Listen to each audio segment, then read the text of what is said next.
What up? What up? What up? It's your man, Mr. Controversy. Did you miss me? I got my guy all the way on the right. On my right. Yeah, my right. Mace, what up, Mace? Wednesday, baby. One day before football kicks off, baby. One day, just always love that football Thursday through Sunday was Thursday through Monday, excuse me. You got to love it, dog. Most wonderful time of the year. And you throw in playoff baseball in October. Man, I'm in heaven. Yeah. I'm in heaven. Yeah, in heaven, bro. This is great. It's a great time, man. Being sports is why I got the show name, the best time of sports. Best time of sports, man. I don't care what you like. If you love sports, you like particular sports, this is the best time, baby. You know what I'm saying? Like so lit. Even with NBA hadn't started, but even with NBA now, they're training. They're training camp. Yeah. Preseason around the corner. Yeah. Yep. So yeah, man. This is the time, bro. But hey, man, we got a nice show, like always, lined up for you all, man. We're gonna have some fun today. We got a few issues we need to handle, or teams need to handle. But we're talking first about Devante Adams and Mace. I can't wait because I have a question for you since you are a wideout.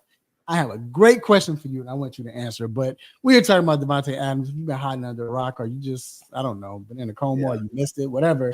Yeah. He asked to be traded. He requested to be traded, and the Las Vegas Raiders, like, hey, all right, this is what we want. They reached out to some teams, so we're going to see what happens, man. So this is going to be interesting. Also, college football, man. It was a great week. College football has been outstanding.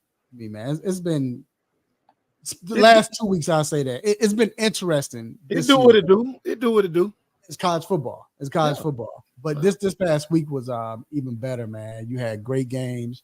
You had upsets. You had everything. You know, surprises.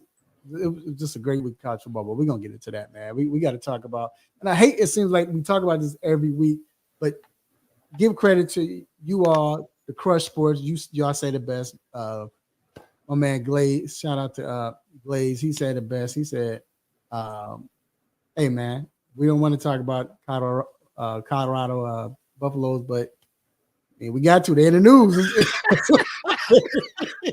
We can't go away from it." I thought that was the best way to put it. What up, Vince? Hey, I thought that was the best way to put it. We can't. And then this week, what they did this week, you gotta talk about it. I mean, it was so. This is what it is. Of course, we got to talk about the Georgia-Alabama game, man. I thought that was that was instant classic right there, man. Instant classic. So we're gonna get into that. Also, we are talking MLB Playoffs, man. We're gonna do a little different. We're gonna talk about it earlier. You know, Bye Houston. Playoffs, bro. Bye Houston. Bye Houston. Wow, that was shocking. But anyway, we're going to talk about Houston getting swept, the Braves' chances of getting swept, and everything else, man. It's a good game going on right now between Baltimore and the who Baltimore playing? It don't even matter. I'm so sick about what's going on. Not KC. Oh, you talking about the Braves? Right. Sick, dog. Oh, moving on. Also, what else we talking about? Got to talk about NFL too. I know we said Devante, but man, I want to talk about what I want us to talk about. I want to definitely hear from you and even fans listening. We continue to talk about the rookies, and all three rookies won last week. Even though one played extraordinary again. Once again, Jay Daniels, that dude, he's got the best. He's balling, but his supporting. Yeah, I mean, and I'm not even talking about the players. Right. He got the best fit. I mean, he has a offensive coordinator that truly understands his skill set, and they're building together. So I mean, He gets it. Yeah. But besides them, I want to talk about the other rookies that's making a statement. I want to know your rookie, man. What's because I know I have one. I have a few, but I have one that's standing out to me. I want to know which rookie to you is standing out. You know, got your eye on. And then we got Dr. Fowler coming on with the injury report with the football. Of course, if you're fantasy owner, you want to hear this because you want to know if you need to start this guy, if you need a player, you need a replacement. All on that, man. Then we got NFL picks. So yeah, Vince, I think we all wish, man. I almost got him. Somebody took him from me. We all wish we had James in fantasy. Oh, what a time. What a time. But all right, man. Let your family and friends know to go to the 3-Point Conversion Facebook page, also the 3-Point Conversion channel, and it should be on the 3pointconversion.com coming up. And hey, man, it's time to get to these quick hits. Let's get it. And the first one we have is Tanisha Wright, Atlanta Dream coach. She has been fired today. Mace, I think we all saw that coming. Give her credit. The second half, she got the team playing. They had injuries too. Also, they were missing important players, but they battled back, but they got swept, and I guess it wasn't enough. Your thoughts, man? I don't know if you remember this conversation we all had early in the season. It was right before they got the big win over the Las Vegas Aces, and they had been struggling to that point. And we all kind of sat there and wondered, could Tanisha make it to the Olympic break? Right. We kind of felt like the connection is not there. It's something missing between the team and the coaching staff. And of course, you're always going to look at the head coach. And, we all kind of said it. Yeah, is she going to make it through the season? So I'm not shocked that they decided to move on, because you could clearly tell that there were issues with this team, whether it be, where do you start? It seemed like Ryan and coach just don't mesh. And if Ryan's quote unquote our star, upper management, ownership, they're probably always going to side with the player. Shania, seemed like Shania and coach just, it didn't click. Now, bringing Tina Charles in, who was Tanisha's former teammate, who gave us a huge boost this season, especially down the second half of the season. But you look at Tanisha's record, you just look at just everything that happened, and not surprised that it happened. Right. The question always, okay, who can you bring in to get us over this hump? What moves will be made? Because I'm pretty sure with Tanisha gone, I'm pretty sure Tina Charles is out, because Tina Charles came back. So, well, it might be one coach she might play for. But see, I already know where you're going with that. And if we've watched the Atlanta Dream model, you've been around long enough to know this. They're not doing that. They're not doing that because when you think about it, you're kind of getting yourself into the same thing. I think, and we were texting about this earlier. The most success the Dream have had was under Nikki Collins. Right. We were one game from winning the championship. Right. I think that's the direction and that's the model that they want. I don't think they want a true players coach, a former player. I think they want somebody who's going to come in and be a basketball coach who's going to teach the game. And if you really remember during Nikki's time, this team always improved. Like I say, we were one game from winning a championship. Yeah. The staff was right. The moves we made were right. Bringing in Alex Bentley at the right time. Just bringing back Ty Young at the right time. I think that's the model they want. They tried to play a coach thing. And you know this, we follow. After you fire defensive coach, hire offensive coach. Right. Fire offensive coach, hire defensive coach. Right. So They just did the player coach thing. Former player coach. And not gonna do. I know everybody was like, man, bring Spoon in. Not gonna happen, dog. Right. Because look, this is. I mean, and I agree with you saying, because of course we all know one thing about Spoon is I think the fact that Spoon, she didn't have the players. I mean, that was she didn't have the team. It was, but that's the thing about a great general manager is the fact that that you can see the potential. I think the rumor was she didn't get along, or the general manager, I don't know, they didn't like her tactics or whatever. I don't know. But what she was able to do with Kennedy Carter, to me, was like amazing. Kennedy Carter probably would never come back because of that. Was it under the same management? Yeah. When Kennedy was here? Oh, no. So maybe I don't know, maybe. But I'm saying if Spoon came back, okay. Saying if Spoon came back, they may accept it. But I just think Tanisha was a player's coach, but was she a player's coach? It's a difference between, no doubt.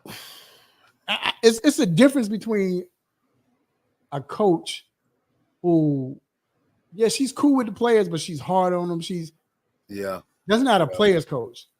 Yeah, a player's coach is a coach who can. They understand each other. You know what I'm saying? They understand each other. Yeah, they trust each other. Right. She can get to their level and talk to them, or bring them to her level. Either or, that's a player's coach. Yeah. Well, now, so in that sense, no, she was not a player's coach. What I'm saying is, no, I understand what you're saying, right? Yeah, the ex WNBA player. Right. Now we know she wasn't a coach's player, a player's coach, because plenty of press conferences she threw her stars under the bus every time. And think about it, it got to a point at the end there where the press conference was kind of separate. The players will come talk, and then then Tanisha come talk. So I mean,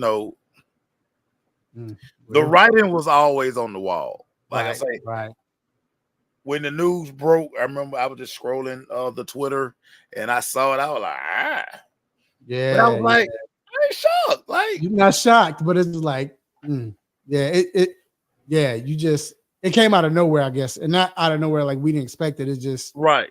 All of a sudden, it was, hey, she's not here. It's like news today, the dream moved on.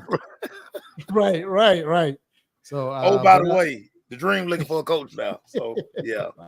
But shout out to Coach Tanisha. She was cool with us. Great, so, great person. Yeah. She will coach. She will coach again. I mean, she definitely will. She won't be a head coach. Maybe not, but she will be on somebody's staff because she is a great teacher of the game, and she's good for the women's game. So, shout out to Coach Wright. Always good to us, no doubt about it.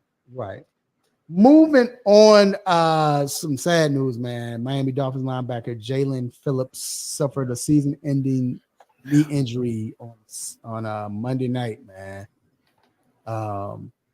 It was sad, bro. It's sad because he was injured last year, I believe. Yeah, was out, so battled back. So, boy, when I say it's tumbling down, I ain't gonna lie. At first, I thought, I don't know if Vince is watching or whatever, but Vince, I thought he was just trying to get out the game because the game was so horrible. But I don't know. I ain't seen the game that bad. That game should have been on Thursday nights. That game was. Game was bad. That was bad. And the game was bad, and you knew it was going to be bad, simply because it's Will Levis for starters, right? And then Tyler Snoop Huntley was at quarterback. Right. And he just got there.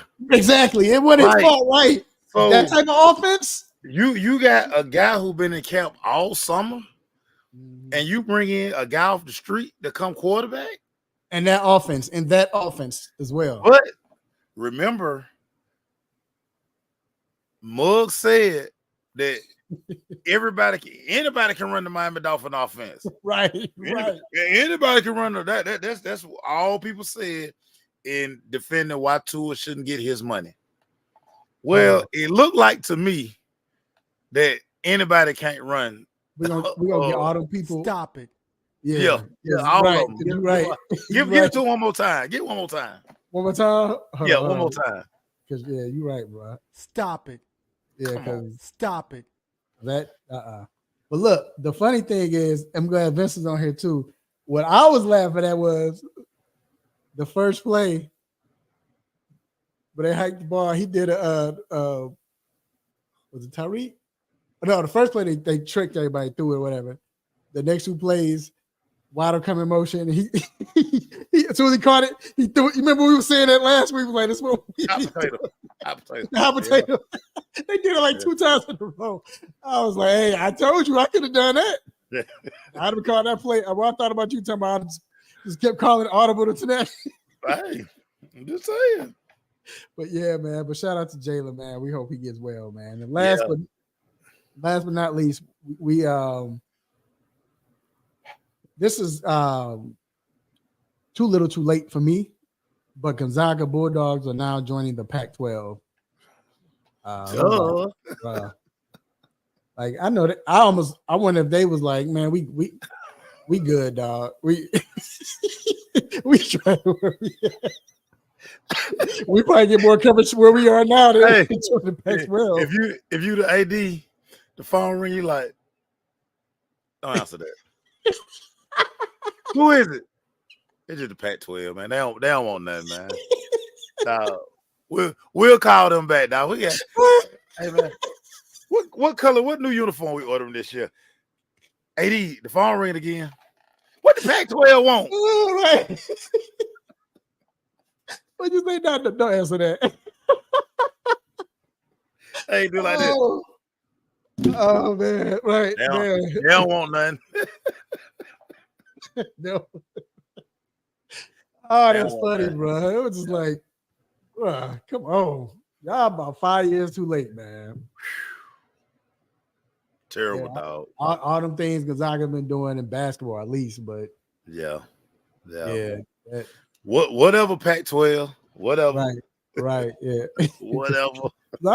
It's like 5 teams in the Pac-12 right now, too. That's the crazy part. Like, I was looking at Pac-12 teams. I'm looking like, y'all more like a 6-pack. Like, man, get out of here, man. Get out of here. All right, man. They start sending out the patch, the conference patch you got to put on uniform. Man, we ain't put it in our uniform. Man. We just keep it in our pocket, dog. Like, we wear that, right? We in Pac-12, man. Throw that over there. We wear that, dog. Yeah, man. But shout out to Gonzaga, though, man. So, yeah, I don't know why they did that. But all right, man. Let's time to get to our hot topic, bruh. And the hot topic, Devante Adams requested a trade. Devante. We knew it was coming, and I'm not gonna lie. That's why I drafted him in fantasy for one of my teams, because I knew he's probably gonna go somewhere good. Here's the thing, though. The fact that the Raiders are like, look, hey, we reached out to some teams. They called some teams, hey, we want a 2nd round pick and some type of compensation. That's it. I mean, I might take it right now, especially if I'm trying to win the Super Bowl. I'll do that. That's because usually players, as far as in his tenure, 5th round, we seen Brandon Marshall get traded for a 5th round pick. I was like, what? And he just had a great season. We've seen many players at that age and who's played that long, but we all know Devante Adams still one of the best receivers in the game for sure. Probably could be top 3 if he had a quarterback. You don't think if he had a quarterback? Mace, all I'm saying is, top 5. I said top 3. You don't think he top 5? Mace, you tripping? You tripping? I'm not tripping. You tripping? I'm not tripping. I'm not tripping. I'm not tripping. Look, we'll see once he go to this team where he is. I don't think he lost speed. You think he lost speed? I just don't think the quarterback should throw to him. I don't think they run routes like that anymore. That's what I'm saying. I'm just going by the quarterback play. That's all I'm saying. I understand why people say that, but what quarterbacks they got to throw to him, man? That's all I'm saying. That's all I'm saying, Mace. I'm not mad at y'all saying that. You saying that. I get it. I'm just saying we don't know. And he one of my favorite receivers anyway, man. He's my favorite receiver now since he ain't no Packer. So, but I don't know, man.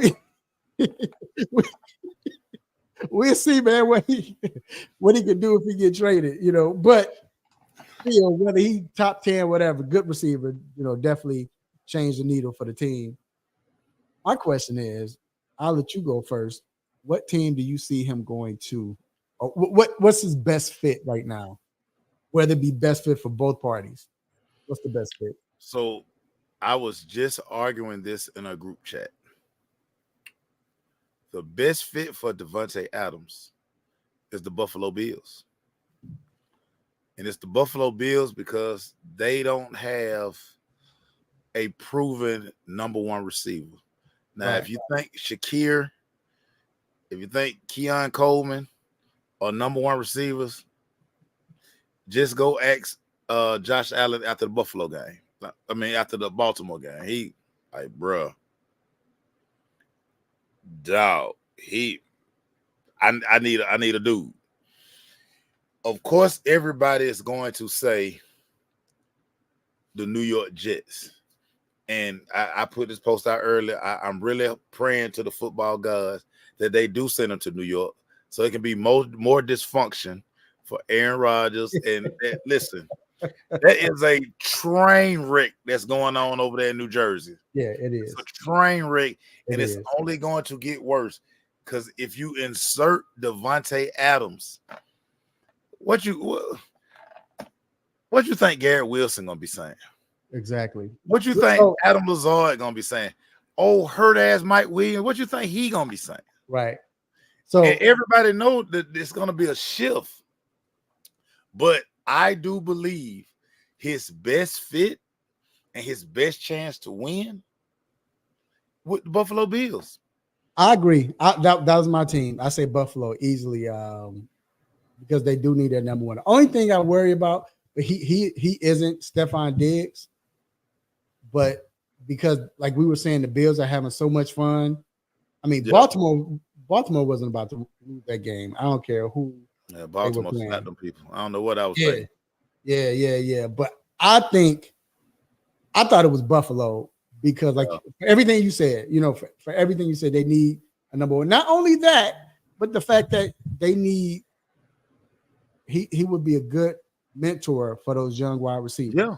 He would be great for Keon Coleman. Keon Coleman, yeah. He would be excellent for Keon Coleman. Yep. Twan say, what about Jacksonville?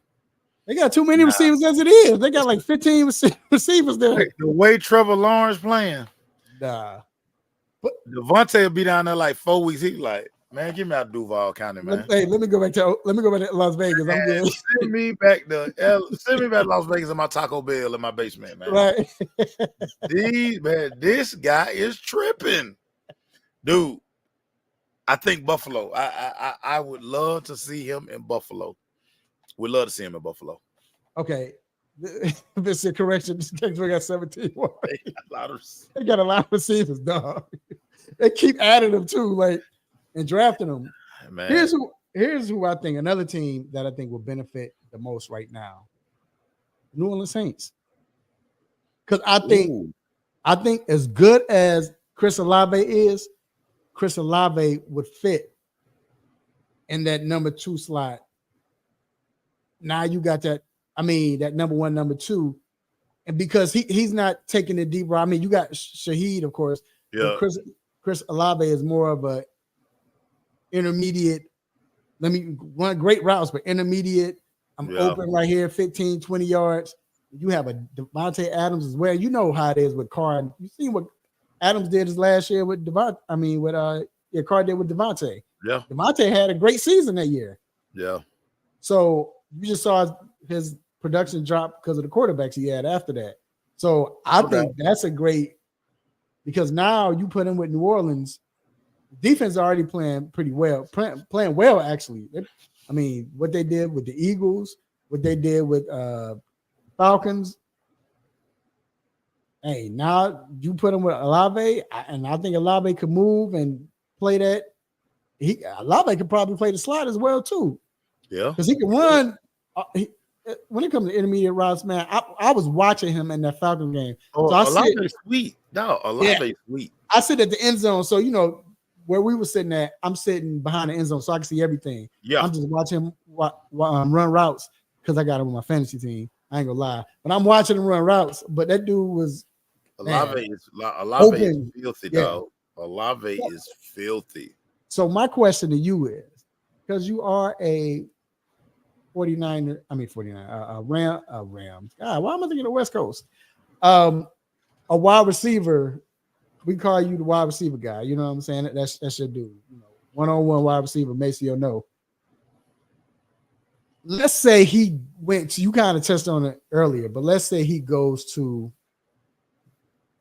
the Jets, or he goes to, what's another team that has a number one that they were saying? It was somebody else, that another team that people were saying he should go to. Oh, well, everybody want to go to Kansas City. Now, everybody keeps saying Dallas because if you add Dallas to any story, it's gonna get clicks. He don't need to go to damn Dallas. Like, yo, stop. Right. But and we're gonna get to let's touch on KC. I don't think, to me, this is the thing. Well, that Kansas City's not a divisional team, so he could go, but like, you know, he is a division. That's their division. Oh yeah, Raiders. I'm thinking of Buffalo. I'm thinking y'all. Look, my bad. I'm thinking he already with Buffalo already. My bad. I guess I'm speaking. I'm like, because he playing with Buffalo. Yeah. You're right, but he won't get traded over there. But I was going to say, even if he did, Kansas City isn't like, that offense is not set for a number one wide receiver. It doesn't work like that. I don't think Mahomes is at his best when you have. Now he is, but now we don't. I mean, we don't know because now Rice out for the year. Yeah, right. So now you might need who takes up that slack. Right. I mean, you know it ain't gonna be Juju Smith-Schuster. No.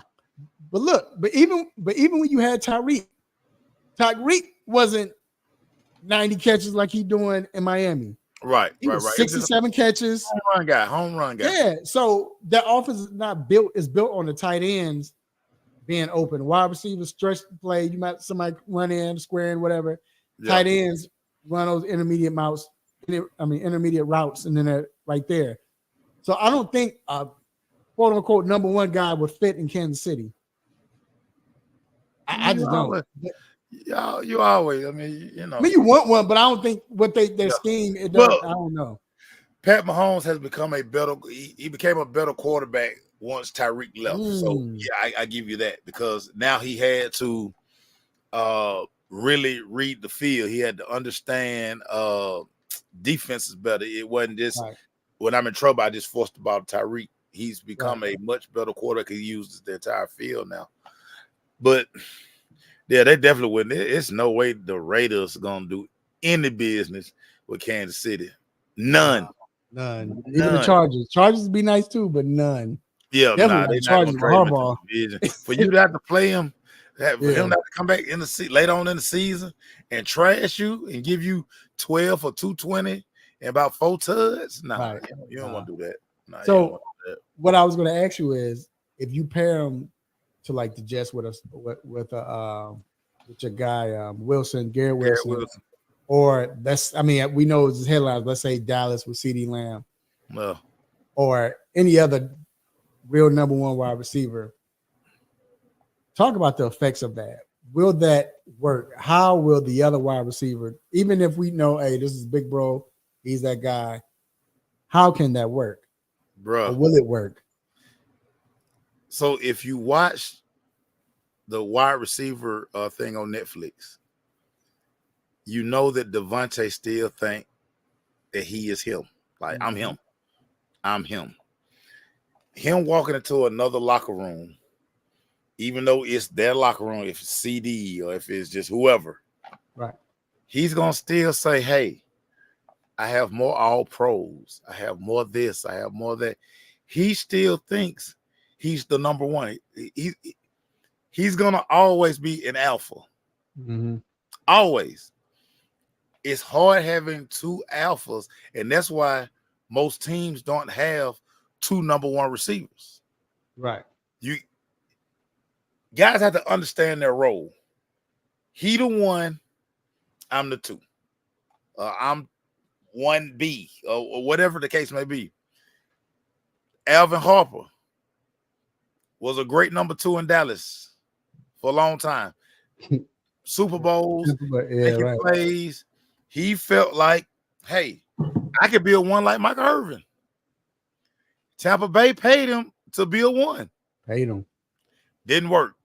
Now, not saying that, Devante and Alvin, not saying that same guy, but having two guys who think they're the 1, because it's just hard to divvy up catches like that when you're a guy. Guy A got to get this many looks. Forced to him, designed for him, whatever. Devante would be sitting in somebody's bump, getting to the practice field. He's sitting in, you get the game plan. And he's sitting there looking like, damn, 10 targets for him and 3 for me, like design. Right. Boy, stop. It's hard. And that's why teams, when you're looking at your roster and you're looking at you're looking at personalities, it's the thing kind of like in Cincinnati. It's obvious who the number 1 is. It's Jamal. Right. And that's why they can't pay T. Higgins the money that T. Higgins wants, because he wants number 1 money. I can't give you number 1 money and you're not the number 1. And I think they played the best together, like you state, like as far as they do. But you can't give them that money, right? Yeah. In T. Higgins' mind, T. Higgins, like, and everybody always say, oh, if he anywhere else, he would be a 1. He hears that, and I think that's why he want that money. Yeah, he's like, that's why, right? Because, like I said, I think he don't mind playing with your boy Chase, and Chase is brothers. Yeah, they brothers, right? He will never be in that tax bracket, right? Because we know Jamal gonna get 35. That's the going rate, right? He gonna get 35, 36. He gonna get it. T not gonna get that in Cincinnati. Now, somebody may think that T worth $36 million. I mean, just look at what Brandon Ayuk went through. In a lot of people's mind, Ayuk is the best pure receiver in Cincinnati. I mean, in San Francisco. Debo got the money. Debo brings more dynamic to the offense. So Debo got the money. But again, in Ayuk mind, Ayuk like, I lead the team in catches, yards, TDs, but they don't design the offense through you, because a lot of people can turn around and say, Debo gets so much attention. Right. You get a lot of one-on-one. So, yeah, you're winning a lot of those battles. You are a very good receiver, but you're not $36 million receiver. You're not. Right.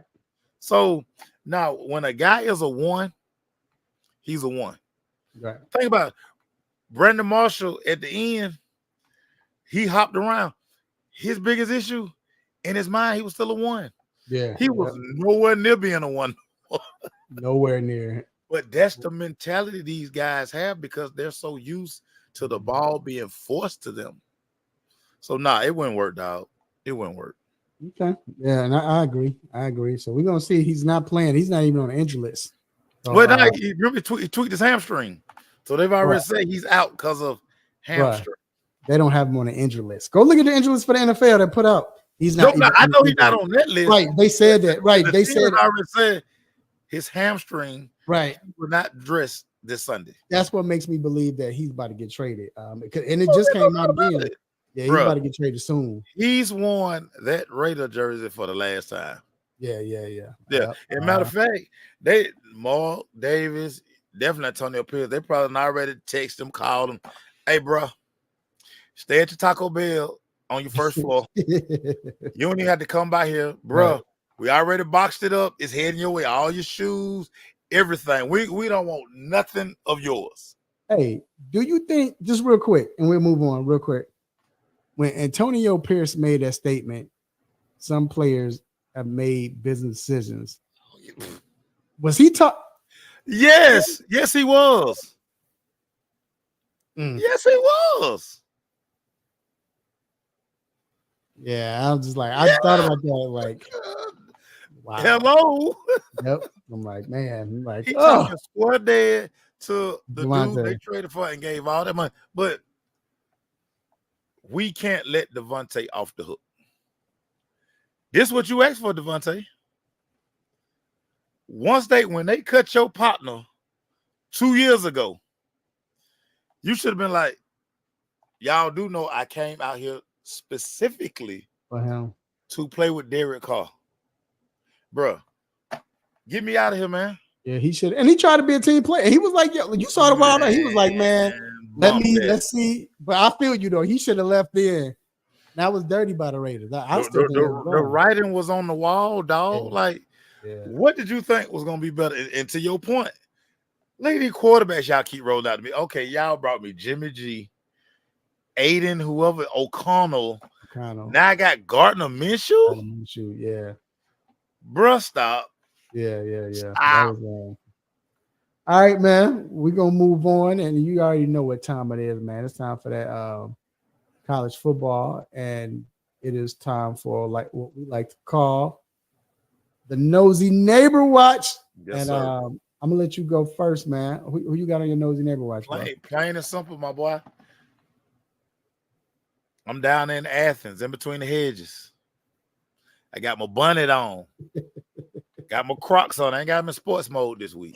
I just got my Crocs on regular. Got my Crocs on regular. I'm all up in the press box looking at Mike Bobo, the Georgia OC. What changes have you made to get this team moving at a faster pace? The play caller was so horrendous last week. And yeah, everybody like, oh, they fought back. You have no choice. I'm looking at Mike Bobo. I'm all eyes on Mike Bobo. Because if this Georgia offense, they have Auburn on Saturday. Auburn is not a good football team. If the offense comes out and struggles against Auburn, just know, and I'm on record always saying, it's 2 more losses on Georgia's schedule. If they can't crank up that offense this Saturday, everybody, the Bulldogs' playoff hopes are in trouble. I'm with you, man. I'm being real nosy, dog. Real nosy. I'm gonna tell you what, I'm really being nosy, dog. And I'm like, I'm with you, dog. I got the bonnet, dog. I got the do-rag on, dog. I got the robe on, slippers, dog. And I'm acting like, I ain't gonna lie, I'm acting like I'm reading a newspaper, dog. But I'm really, you got the newspaper right above your nose and your eyes looking. I'm dog. I want to see what's gonna happen when DJ Ugalele, whatever how you say his name, when you go back and play Clemson. I want to see what's gonna happen. I want to see if he got any type of dog in, it could be a Chihuahua dog. He got any type of dog in him. I don't care if you lose out for the rest of the year. Even if you lose it, this got to be your best game as a Florida State Seminole. It has to be, dog. You got to will these jokers. You got to make these jokers want to play for you because this is that game, dog. Because you didn't look, you didn't join the transfer portal because you was like, you know what? Let me go somewhere else where I can shine. No, you left the transfer portal because they was kicking you out. They probably told you, hey, dog, it might be best you get that transfer portal because it's a wrap here. They gave him the keys. He didn't do nothing. He did nothing. So I'm being real nosy, dog. I got to see what's going to happen, man. Is he going to score and talk mess to the bench? What is he going to, I know it's going to be all love after the game, but.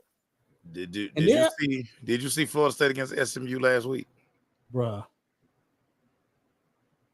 That's what I'm saying. It's not gonna happen for DJ, dog. DJ done. DJ done.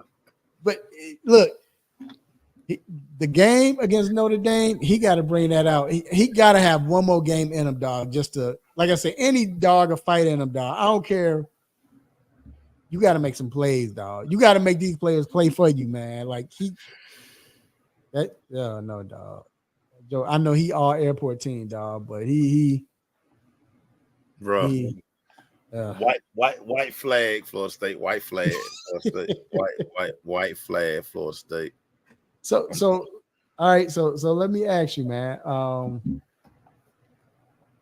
When we spoke about Colorado and Colorado.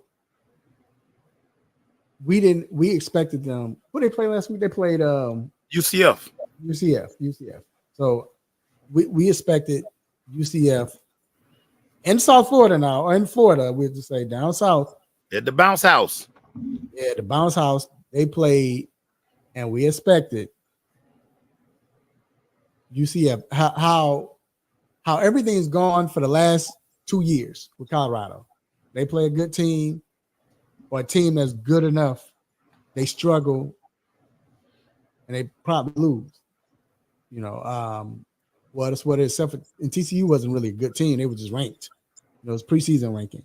Yeah. But UCF, their record, what they do, we know this is not a normal team. It's not one of them pushover teams. A pretty good team, And Colorado played their best game in Deion's, to me, this is the best game of Deion's tenure at Colorado. Agree. Defense played well. The defensive line got pressure. They ran the ball. That right there. That was the biggest thing, Mace. They ran the ball. Like they dominated from the start. They took control of that game all the way to the end. My thing is, I almost want to be nosy on that. Just even though they're not playing, I still want to be nosy and see what's going on. And off week and what they're doing.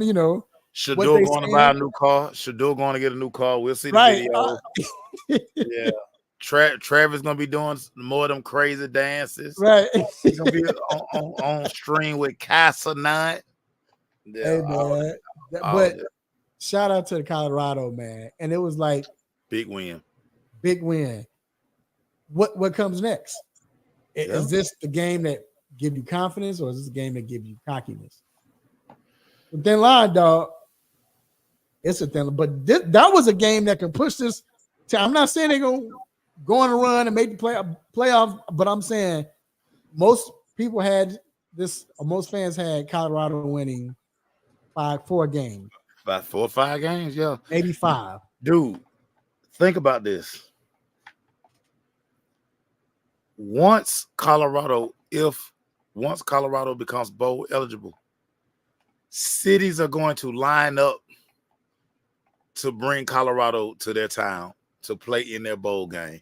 to have Dion, Shador, Shiloh, Travis, to have all of them in your city for 3 days and play a bowl game, it's gonna be insane. It's gonna be bowl games that like, man, we need boost in the economy, man. Call Prime. Tell the other school we're gonna give Colorado they bowl money. Right. We need Colorado, dude. Right. Colorado has, we talked about it last week, they've been irrelevant for so long. And like you see random people wearing Colorado gear. Hell, you can't even order Colorado gear. I was in Dick's. We had to do some stuff for the band. There was Colorado t-shirt in Dick's at freaking Cumberland. Yeah, dog. In Cumberland. That's crazy. Dude, Colorado gear in the know. A. It's crazy. I'll let you know. Yeah. So I wonder what made them run the ball and was like, all right, we're just going to run the ball. Because even though, yes, the line wasn't blocking in the games beforehand, Colorado was running the ball maybe 6 times anyway. Yeah.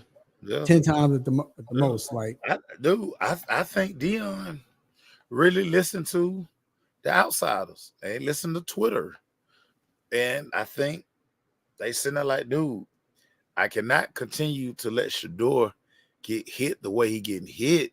Right. Dude, if we can eliminate 10 to 15 dropbacks, right, we may get some pot. And see, this the thing, especially in this pass happy world we're in. Offensive linemen always want to move forward. Ask any offensive lineman. Yep. They hate pass blocking because it gives the defense an advantage. Right. When they can put their hand in the ground and go forward and lean on you with that 280, that 300, that 330, that's what they want to do. Because defensive players don't want to catch. So, dude, whatever got into him, they need to keep doing it because that's for success for Colorado. Yeah, it is. And then again, you see your boy, that boy Travis, dog. That boy special, dog. They don't even have him in the Heisman Trophy, like things like top 3 or 4. Yeah, because he don't play quarterback. It's a quarterback award. Man, they tripping, dog. It's a quarterback award.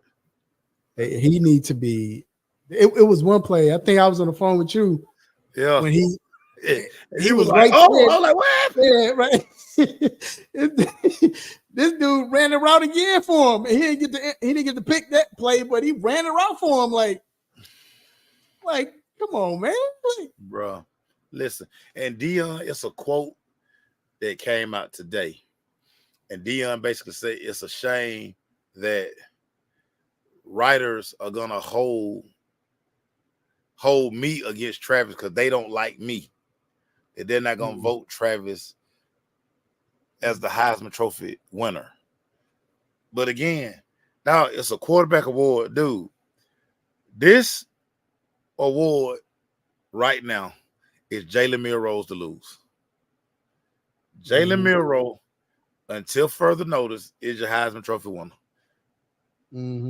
He can give it back by losing, but if Jalen Milroe keep doing what he's doing, he's gonna be the Heisman Trophy winner. Now Travis gonna get an invite to New York. I mean, you gotta invite him, right? But yeah, it's Jalen Milroe's to lose. It's a quarterback award. So speaking of Jalen, man, you talked about it with Mike Bobo as far as Georgia, but Milroe, I think you said it best. Him now playing in this offense under this coaching staff, he gets to shine. And we're seeing it. We're seeing the confidence take place. Dude, he threw for 300 yards? I think it was over 300 yards and ran for like 100 or something. It was like, come on, man, it's not fair. Bruh. To be the fastest person on the field, dude, He's the fastest guy on the field. He has the ball every play. Right. Dog, they had Georgia so off balance because of his running. And these are power runs. These just ain't quarterback sweeps where he getting 5 yards run out of bounds. They run a quarterback counter. They run a quarterback power. But he's a big guy. Right.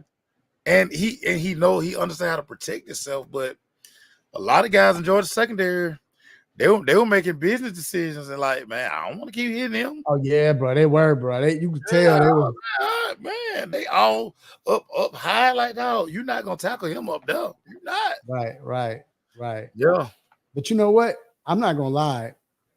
You saw Beck because he was shook at first. Oh yeah, he was shook. But you saw when Kirby. This is what I love about Kirby.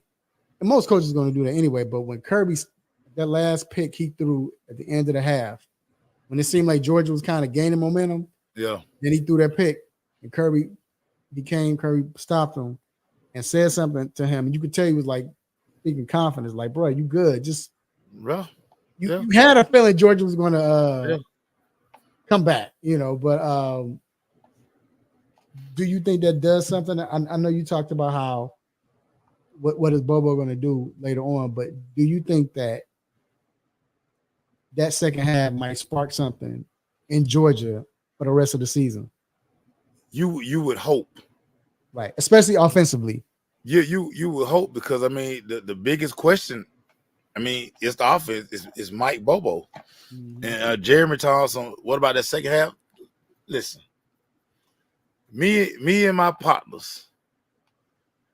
We were watching the game. The turning point of this game, and it was a learning lesson for Kalen DeBoer.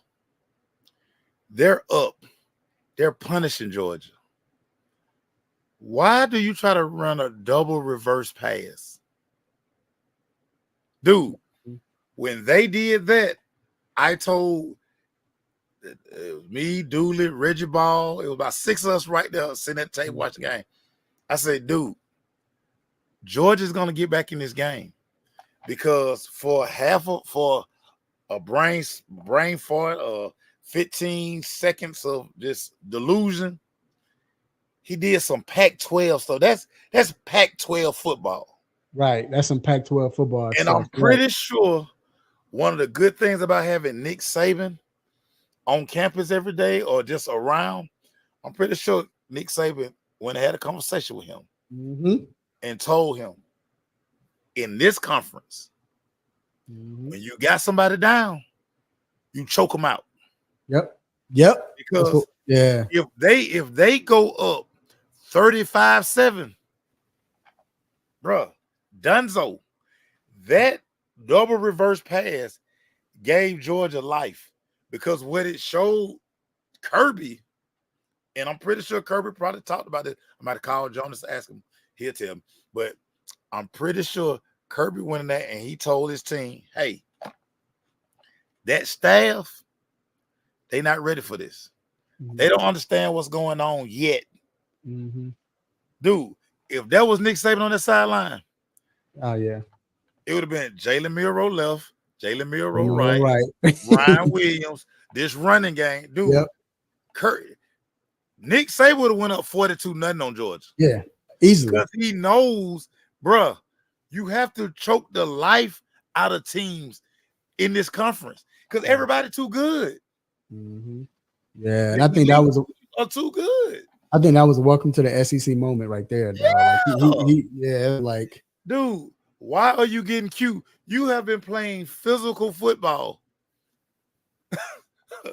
for 28 minutes against one of the most physical teams in college, and you dominating them. What are you doing, dog? Bro, what is you doing? Yeah, DeBoer.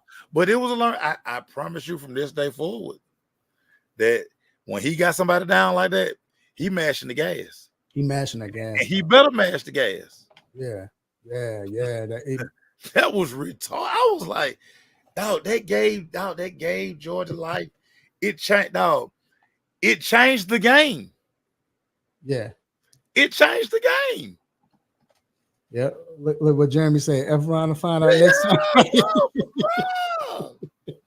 It changed the game. It changed, but, and then but it showed you, Ralph, truly just the veteran coaching of like a Saban. Like you saw with Kirby, like now all Kirby needed was like he just needed something. A spark. That's it. Spark his team. Yep. And that right there, that told Kirby, like, nah, bro. And it also told Kirby, hey, we survived the slate and get them again. They won't jump on me like that ever again. Right. Nope. They're not, because we're gonna go smack number 4 right now. Right. We're not gonna let 4 get comfortable. Bro, it was so crazy. Then the DN wasn't playing, right? Huh? Georgia DN wasn't playing, right? Now, Mikael Williams, he played. Okay, he played. Okay. He did play. But dog, I saw that play. I said, this dude don't want to win. He don't want to. What is that? It was no reason to call that, dog. No reason. And then, honestly, it probably pissed some of the players off because now it's showing, oh, they trying to have fun with us. They trying to mock us. They trying to make us look stupid. No, Kirby. No, I'm telling you, Kirby probably went there and went crazy. They don't even respect y'all. They out here running trick. They up and they running trick play. They don't respect y'all, man. Yep. Yeah, bro. Yeah, and that's what it was. That's what it was. Bro, like I said, y'all would have got so much Jalen Milroe until halftime. Boy, y'all would have lost y'all mind. Y'all been tired of number 4. Like, God, hey, you get about somebody else. Hey, that joker would have won a Heisman Trophy that night. Bro, what are we doing, dog? What are Easily. we doing? What are we doing? But it was one of those games, man, like just you yelling, especially at the end. When Georgia scored that last touch, like to me, and we'll move on, but that's what you call that was college football at its best. And to me, to have these two juggernauts play this early. Yeah. I thought it did a disservice college football because just think this type of game would have been like this in November. Oh, well.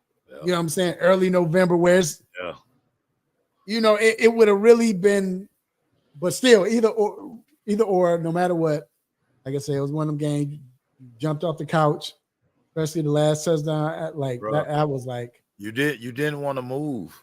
You didn't want to move.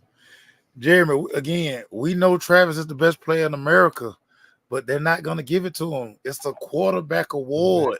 Yeah. It's a quarterback award. Yeah. And Ryan Williams. Oh, no, I love Ryan Williams. Love it. Mm-hmm. Funny story about Ryan Williams. One of my former players that I coached, Devante Montgomery, he is like real big into the youth sports in Atlanta. So he does this Warzone Bowl where teams from around the country come in. This Ryan Williams, who's amazing, everybody.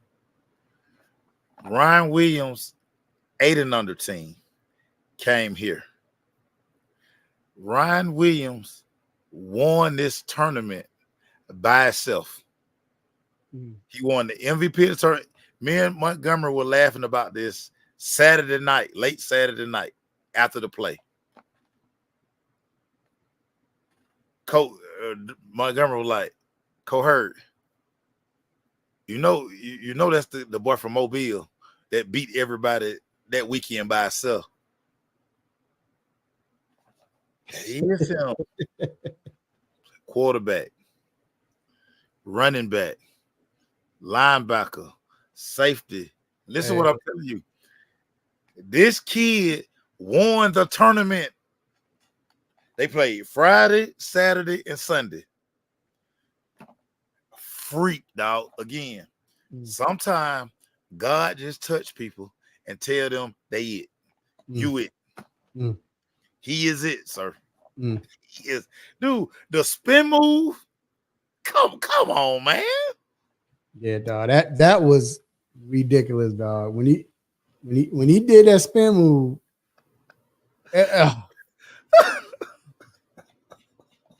Hey, I ain't gonna lie.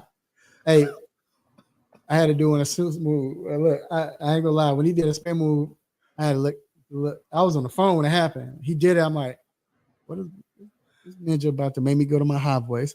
Oh shit! Oh, I got. Oh shoot! I got high and everything, bro. Like,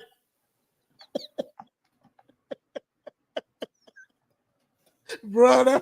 Oh man, I couldn't believe it, man. I couldn't believe, dog. That's been to win a game like that, man. I was just like, that dude. I can just imagine. This boy is 17 years old.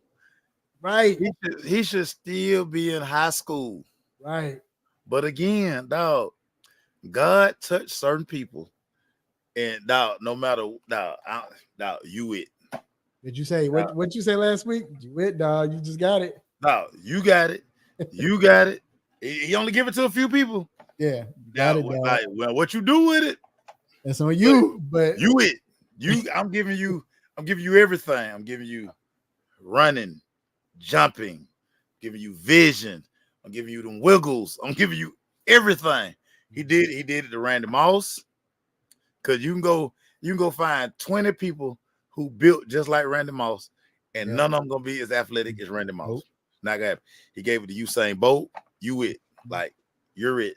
6'4" sprinter. Mm-hmm. GTFOH. So Ryan Williams, another one. He just dog. You it, dog. You see Travis Hunter got it. Travis, man, I'm gonna die on this hill. I keep trying to tell y'all. Oh, Calvin Johnson. Y'all had to see Little League Calvin Johnson. Oh, it was like that, bro.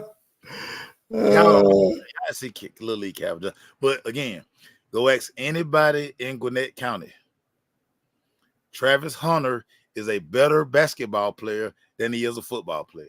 Yeah, you said that, dog. Did you go? Did you? I didn't get to do it yet. I'm gonna Google. I'm gonna do it. I'm gonna do YouTube. Him hooping at Colorado. Yeah, I'm gonna do that. He is a better basketball player than football player. Right. Then what y'all marinate on that? Jump shot, off the dribble, hops. Travis Hunter is freaky. I'm sending myself an alert. Now. I ain't gonna hold y'all though. But Travis Hunter is a much better basketball player than football player. Go YouTube Travis Hunter playing basketball at Colorado. He playing with the Colorado basketball team, I might add. Now, this just ain't intramural pickup. Playing with the Colorado basketball team. And we're going to pivot, but I'm thinking of players. Now you got me thinking players like Jordan, Michael Jordan. Listen, everybody Mike family 6 foot. He ended up at 6'6". Yeah, 6'6". You it. Got it, dog. You it. Barry Sanders. I just dog. Anomalies and freaks, dog. Yeah. Jeremiah Smith, the freshman at Ohio State. Bruh, come on, man. Stop playing. How you this good as a truther? Man, get out of here, man. Get out of here, man. Sick of y'all. Some of y'all got to get up and run 10 100s and 10 200s and all that stuff and be in the weight room all day. These folks just roll out of bed. They stretch to nothing. And they often, man, get out of here, man. I'm sick of y'all. Sick of y'all. Nah, you right, bro. All right, man. Let's before we get into this NFL, man, let's get to this topic, bro. The stop it segment. Like I said, this segment was the most infamous, the most famous. Stop it. And Mace, we I know we got some. We got some, man. That oh yeah, dog. Look, Derrick Henry, dog. That whoo. Oh my God. You're right, Jeremy. That joker did y'all see the Buffalo Bill players blocking themselves because they didn't want to hit Derrick Henry? Dude, they were running, dog. They were like, no, come block me. I don't want to hit him. Right. Now, that last long run he had, Bruh. Lamar Hamlin went and ran into a receiver.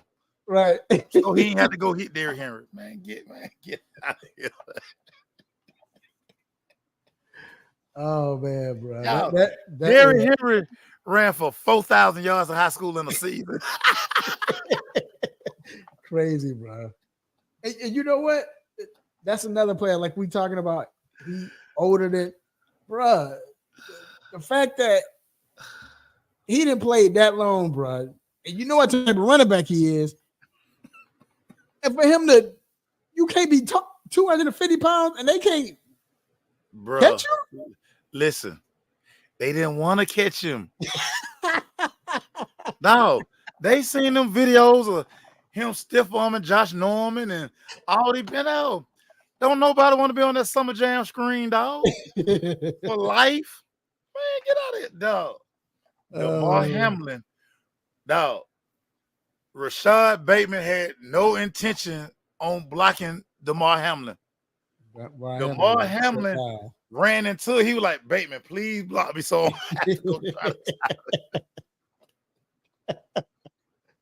oh man. Dog, that first run, dog, that 87-yard touchdown run to start the game. That run should have never happened. Dude, when the guard, go back and watch this, y'all. I'm telling y'all, I kept laughing about it. The guard, when the guard pulled, the guard was looking for somebody to hit because his man didn't want to meet Derrick Henry in the hole. Did not want to meet dog. The guard pulled. He was like, the linebacker's supposed to be here. The linebacker was running into his own man because he knew he was supposed to scrape and feel the hole. Dog, the guard just run up field like, I mean, guess I'm just following Derrick Henry.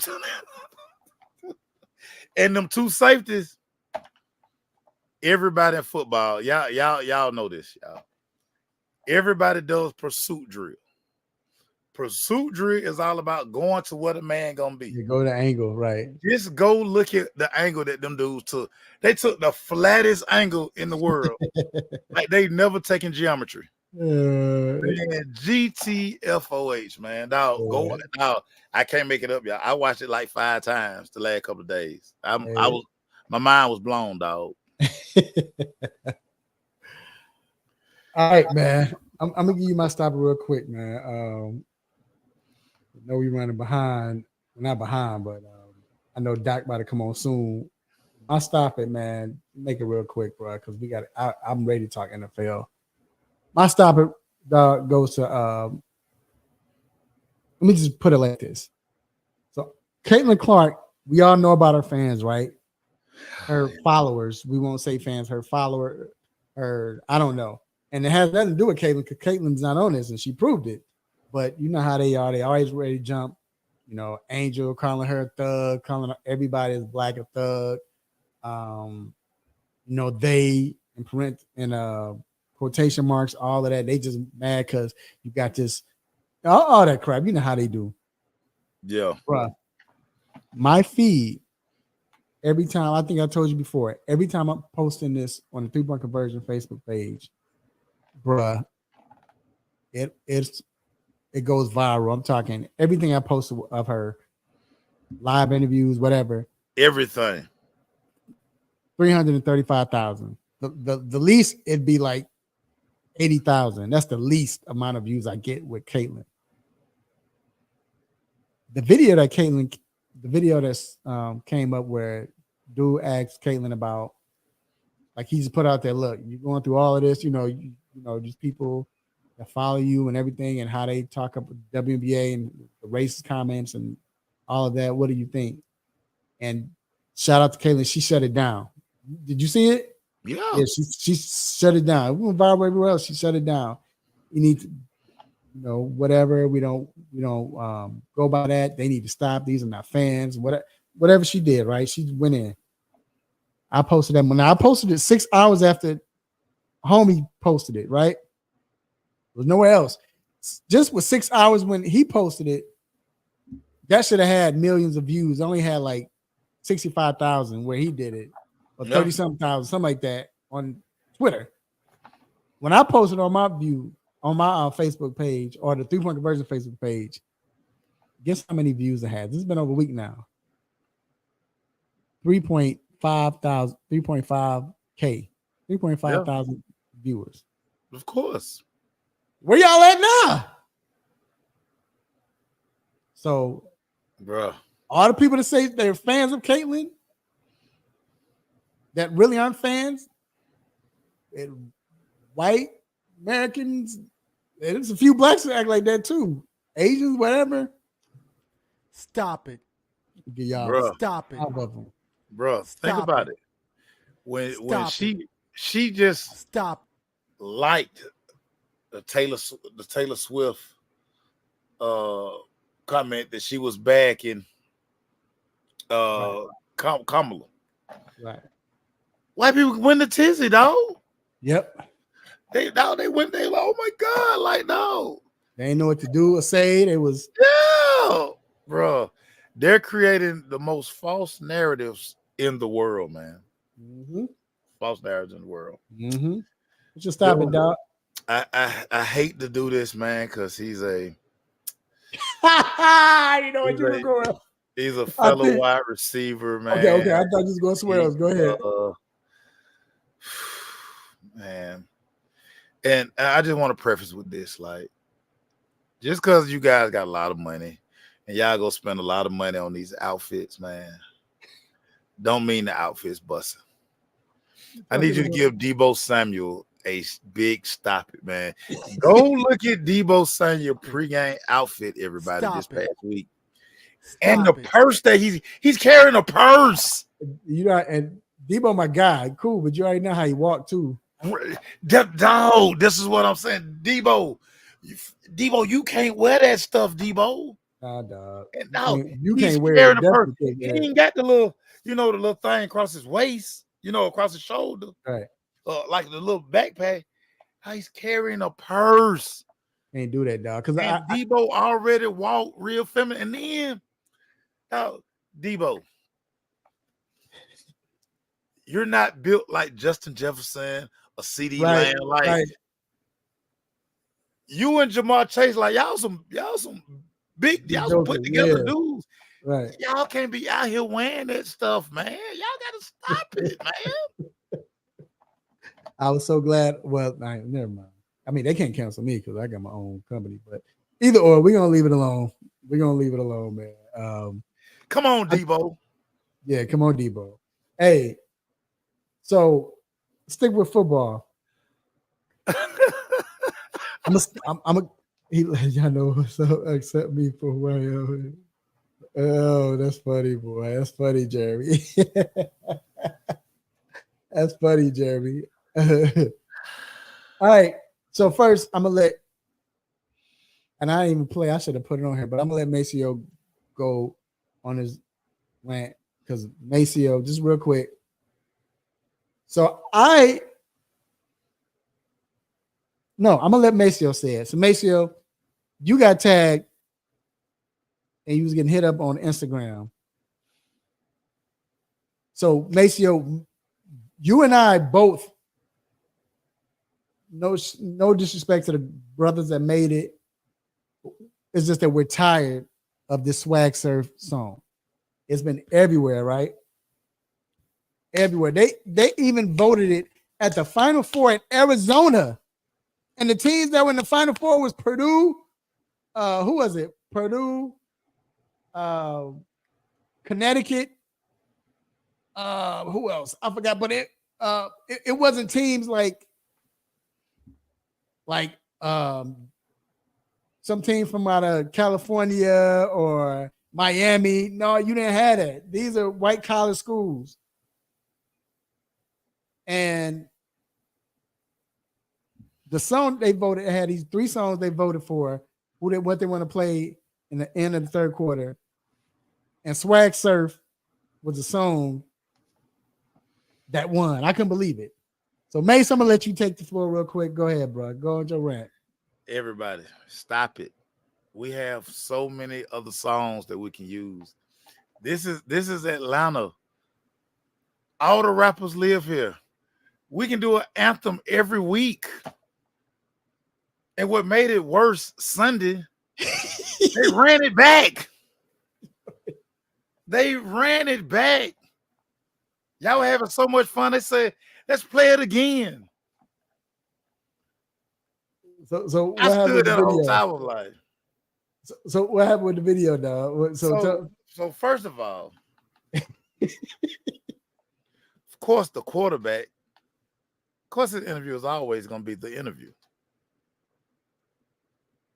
I saw the video. I say, damn, Raphael, why would he ask that question? I wake up in the morning, 60 tags on Instagram, 35 tags on Facebook. And then my Twitter starts going crazy. So at first I'm thinking, man, it must be, one of my partners. It must be like somebody sick, might be a death in the family. It's this freaking swag surf. Kirk Cousins. He don't even know what it's getting. Kirk Cousins, like, the thing where they swag surf. I'm like, that swag surf. So Raphael, like, ask another question. Boy, I cussed you out so bad. And I kept telling you every time somebody I say, hey, damn, Raphael asked this dumbass question. So I asked him, and all I asked him was, I just asked Kirk, I said, everybody asked him about the game and he didn't play well or whatever with the winning. I'm like, Kirk, so let's go left. Yeah, let's go left a little bit. Go left. All right. So you spoke about this is, all NFL games are intense. You've been in games like this. I'm like, but leading up to this game this week, then you get inside the game. Did you notice the intensity of this rivalry? Can you speak on it? What did you notice about this intensity? And that's when he brought. The funny thing is, man, I wasn't getting credit. Falcons didn't give me credit. They not. And it's a quote. That's what happens. Bruh, I'm getting hit late at night. My boy, shout out to Warren. He called me, hey man. I even commented on the Falcons post and was like, hey, y'all, nah, this is my boy Raphael question. Y'all need to give him credit. I'm like, hey, this is how it works. Everybody hit me up. So you weren't the only one that was getting hit up. Everybody was hitting me up. But is that you? I put the original video out, whatever, I mean, it's what 40-some thousand, but because I'm not. But it's crazy because like on the NFL clip, they catch your voice like you can hear your voice, and then he start talking. Yeah. I just like all the damn questions. Raphael will have to ask that damn question. He gonna talk about the damn swag. Y'all, Atlanta is so ghetto. Atlanta game day is so ghetto. From our tailgates to dude. So they played Frankie Beverly in May. Played before I let go. Yep. Uh-huh. They got to cut it off because the playback to start. Y'all still singing. Still doing the electric slide. They're doing the electric slide. Yep. Atlanta is not a real place. I keep telling you. That's Atlanta is not a real place. And after the game, so you can't get out Northside Drive or whatever. So you see what we tailgate. We're in the yellow line. Right. That's what we tailgate. Right. So it ain't no need to try to go to the car because you can't get out Northside Drive. Right. We walk over to the over by Mitchell Street where they're doing all the tailgates. Bruh. Them folk were out there turned up. TVs everywhere, buses. Folks got trail like the Atlanta game day culture. It's nothing like Atlanta game day culture. I done been to Pittsburgh to see games. I've been to Dallas to see games. I done been to LA to see games. Bruh, nobody's culture is like Atlanta. Nobody's it's crazy. It's not. It's not. Now, speaking of the game, speaking of the Falcons, I'm gonna give my assessment. I'm gonna let you give yours. When I think about the Falcons, Mace, where they are, it's hard to evaluate them as far as what you see. I think right now the defense is set. Defense is ready. Oh, defense, yeah. They're balling. Again, preference this. You have to get this offense. I think they might break out this game.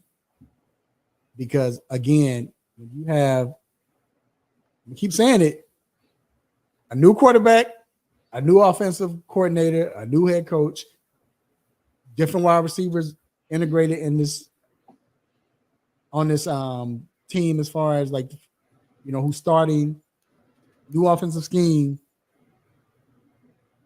and a quarterback who's hadn't played since what was it? October Week 8 13th, last year, something week like 8 that. last year. It was going to take time for all of that to come together. No doubt about it. All of it. Then you missing a tackle. It's going to take time because you will see spurts where they start off very good Sunday and then they don't. So if they keep winning, I think even if they win and lose the next 2 games, if they lose next game and they go to Carolina and beat Carolina, as long as the offense finally get it, they're going to be in a good position because that's all they need, and they will. They have talent. Shout out to my guy Rashad, man. Rashad is leaving the A, man. You know Rashad going to New Orleans, man. He going to New Orleans. Yeah, he's not with Rolling Out. Today was his last day with Rolling Out. Yeah, shout out to he's a reporter, y'all. Great reporter. Rashad is the guy that asks questions that no one else is going to ask. So if you seen the video where Raheem Morris talked about Kyle Pitts and said, "Hey, that's for losers." Yeah, Rashad comes in and asks that question. Hey, coach, what? I mean, I know you all won, but Kyle Pitts, again, no key. He don't have any catches. I mean, are y'all just looking for him, or is he not a part of offense? I mean, are y'all going? You know how Rashad is. Just very blunt. Oh yeah, straight to the point. Straight to the point. But Kyle Pitts, I don't know, bro. You know how we say everybody, you touch everybody, you do what you want, and all of that. We thought he had it, and maybe God gave him. He got the ability, but I don't think he won it. He shies away from the media. He don't like talking to us.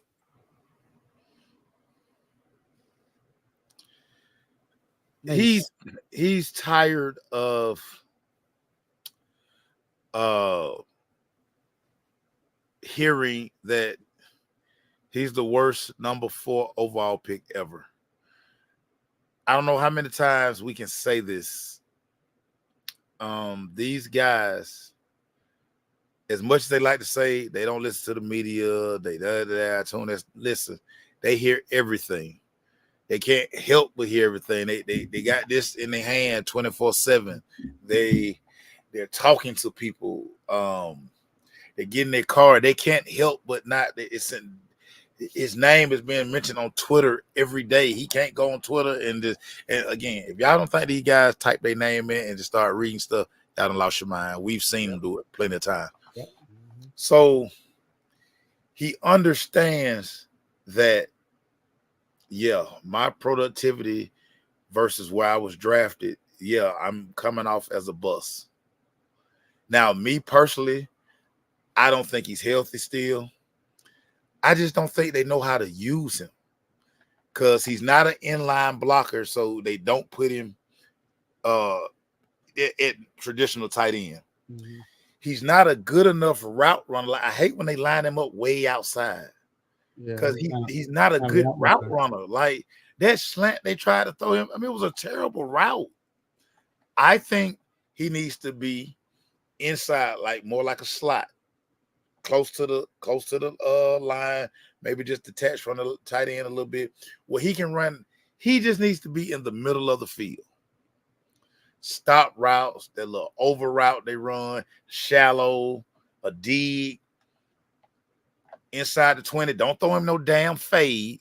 Let him run that back line and throw the ball to that damn crossbar. Let him be 6'6". Let him wingspan. Y'all say 8 feet with his wingspan. Let him be the tallest person on the field. I just think the Falcons don't know how to use him.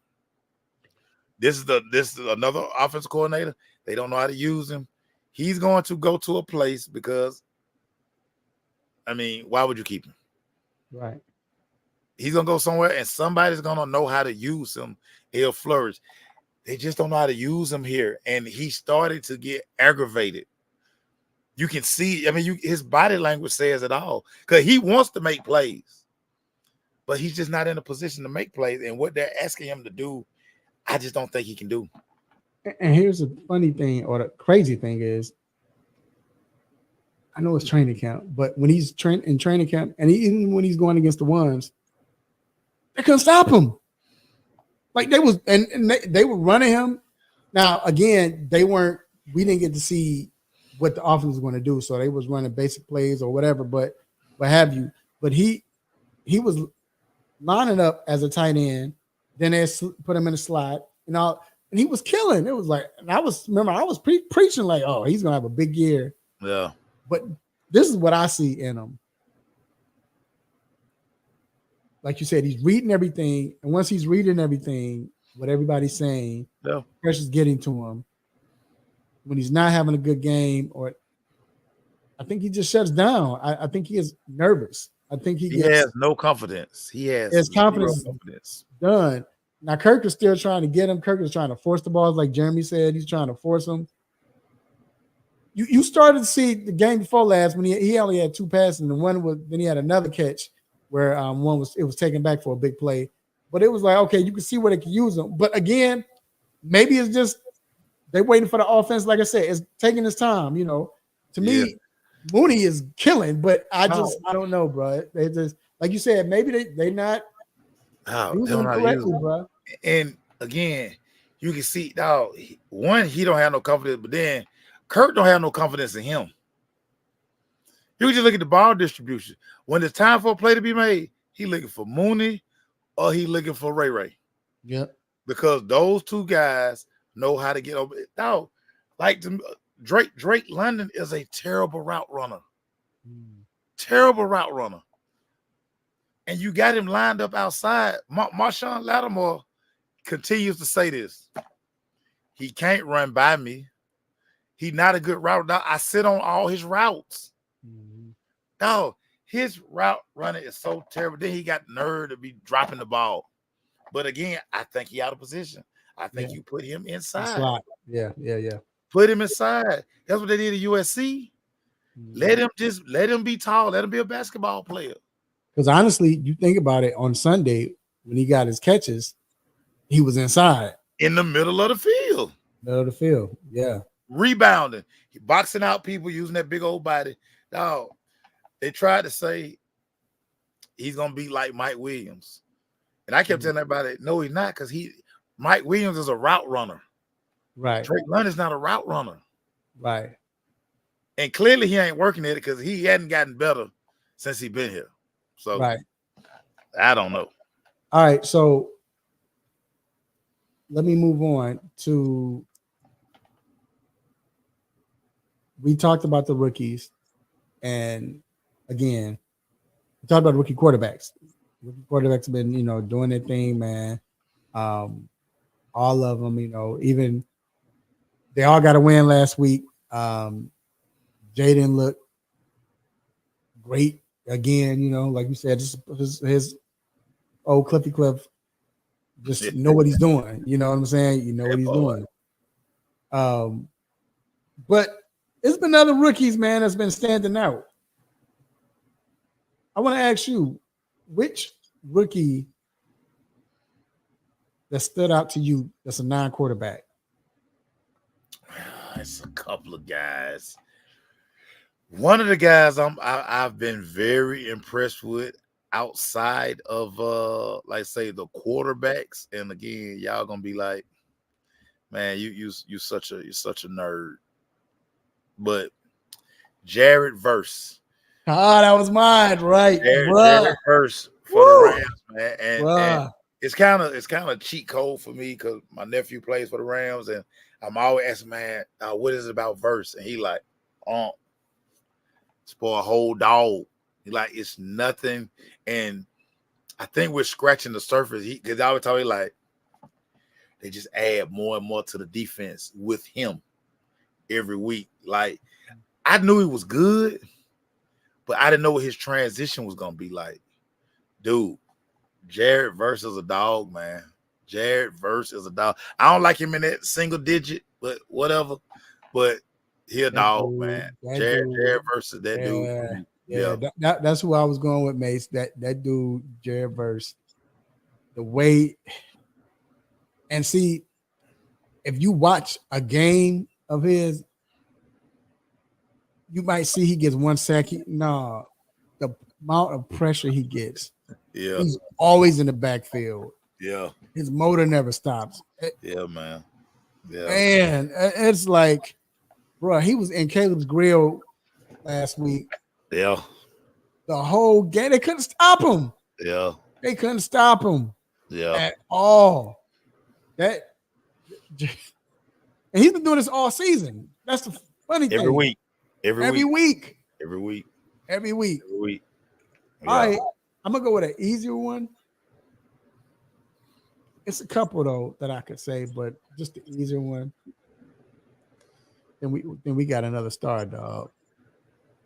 I think Malik Neighbors is a star dog. So it's funny because that was really gonna be mine, but I was like, it's gonna be too easy. Easy. So look, I was gonna say Jared, but since you said that dude is a star. That dude right there, bro. I don't know what they feeding wide receivers at LSU, but Jesus Christ, that's gonna be wide receiver you now. How many of them? If you need a receiver, go to LSU, dog. Go to LSU. Go to LSU, dog. Bruh, when you close your eyes and just watch him, sometimes you think you're looking at Jamar Chase. Yeah, dog. Yeah. They had the same just build, his body control. That touchdown he caught against Cleveland when he went up and how he turned his body. Remember when we was at the at Super Bowl and we talked to Antonio Holmes about going dead? Yeah, when right, yeah. Bro. Went dead, yep. No, it's not even no drill to do that. Right.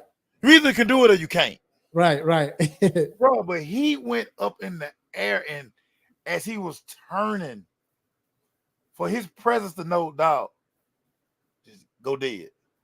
So make sure he got his feet in my. That's sick. Yeah. That dude was sick. Yeah, that catch, when I saw that, I'm like, and then the way he was playing on that Monday night game. Bro, the best thing happened to the Cowboys, he got hurt. Best thing happened to the Cowboys, got hurt. Yeah, Cowboys, bro. That Thursday night game. That Thursday night. It was Thursday night or Monday night? It was a Thursday night game. Yeah.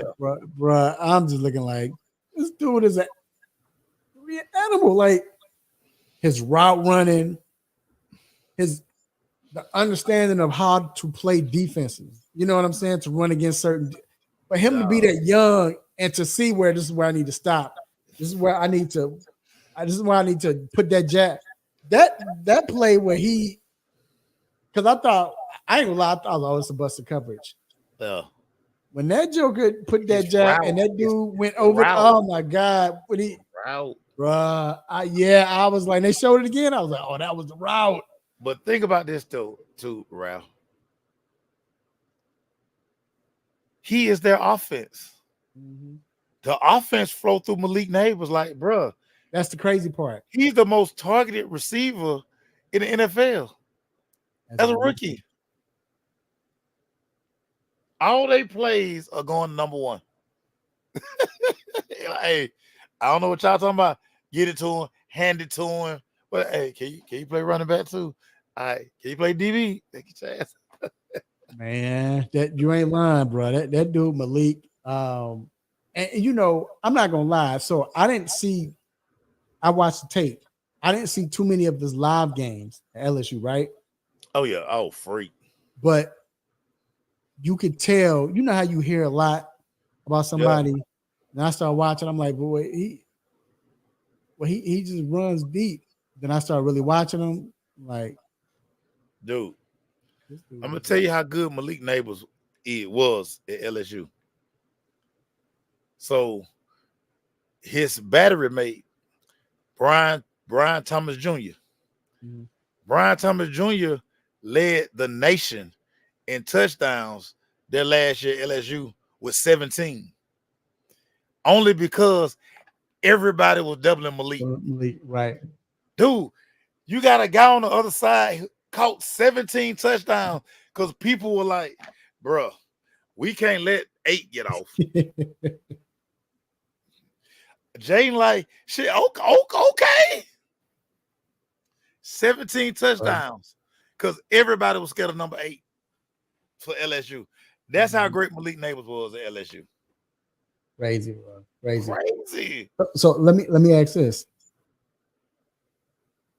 All right. Not Jaden Daniels, but Trevor Lawrence. Who've been playing awful. You already mentioned him. Terrible. Anthony Richardson. Can't stay healthy. You say that. I'm saying garbage. Yeah, well, that too. But yeah. Right. Who gets replaced first? Well, that's not a fair question. I'll ask this. With Flacco coming in because he's injured, will Anthony Richardson get his job back this year? At some point, only because the Colts have to figure out and understand, hey, is this guy in our long-term plan, or do we need to start scouting quarterbacks? We stay with Flacco, we're probably gonna make a nice run, but at some point we're gonna have to go back with Anthony Richardson. Because that's what I was gonna ask you. What if they make that run though? What if they make that run? They make that run, he's gonna get Wally Pipp. He's just gonna be out of job. Because it goes back to, and then this is his, we could call it draft mate, not class, we'll say draft mate. Yeah.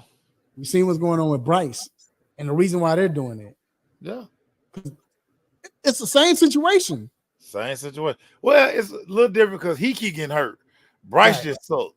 Right. But I'm saying, right. Yeah. I mean, my bad. Let me clean it up.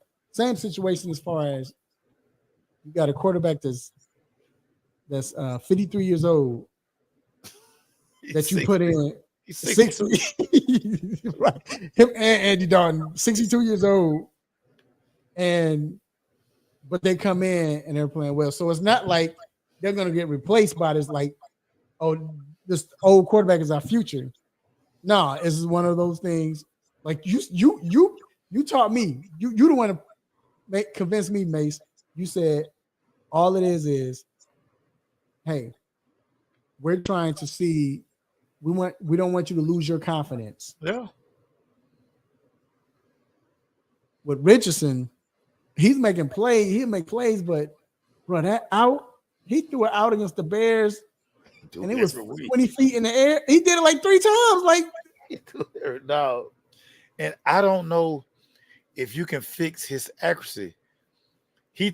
Everything with him is a 95-mile-per-hour fastball. He has no touch. So the deep ball, like everybody kept going on about that deep ball he threw a couple of weeks ago. Duh, he can do that. We know that. We know that. Can he complete a 10-yard curl? Can he complete a 15-yard out? Right. Dude was wide open. It was 20 feet in the air. Bro. Okay, and real quick before we bring on Doc, do you think that Trevor's going to get benched anytime soon? The only saving grace for Trevor is their other option is Mac Jones. And we know Mac Jones is terrible. Right. We know this. And they just gave Trevor $260 million. Dude, Trent Baalke and Doug Peterson are going to get fired. And the new GM is going to be like, I know we started with this money, but Trevor, bruh, there's some other teams out there might want you. But this experiment in Jacksonville is going bad. Real quick, though. I'm not saying Trevor's playing good, but do he take all of the blame, or didn't we see something like this in Philadelphia? where this Nah, coach was in Philadelphia. Yeah. Trevor need to take all the blame. Well, it's a collective. But Trevor is playing with no confidence. Like Trevor couldn't complete a pass to my 15-year-old daughter. If they were just right he there, don't have any confidence. But you don't think this got something to do with can't think of the coach's name. Doug Peterson. Because I mean he's supposed to be this quarterback whisperer, and it's not working. Because look what it's not working. It's not working. You didn't do it in Philly.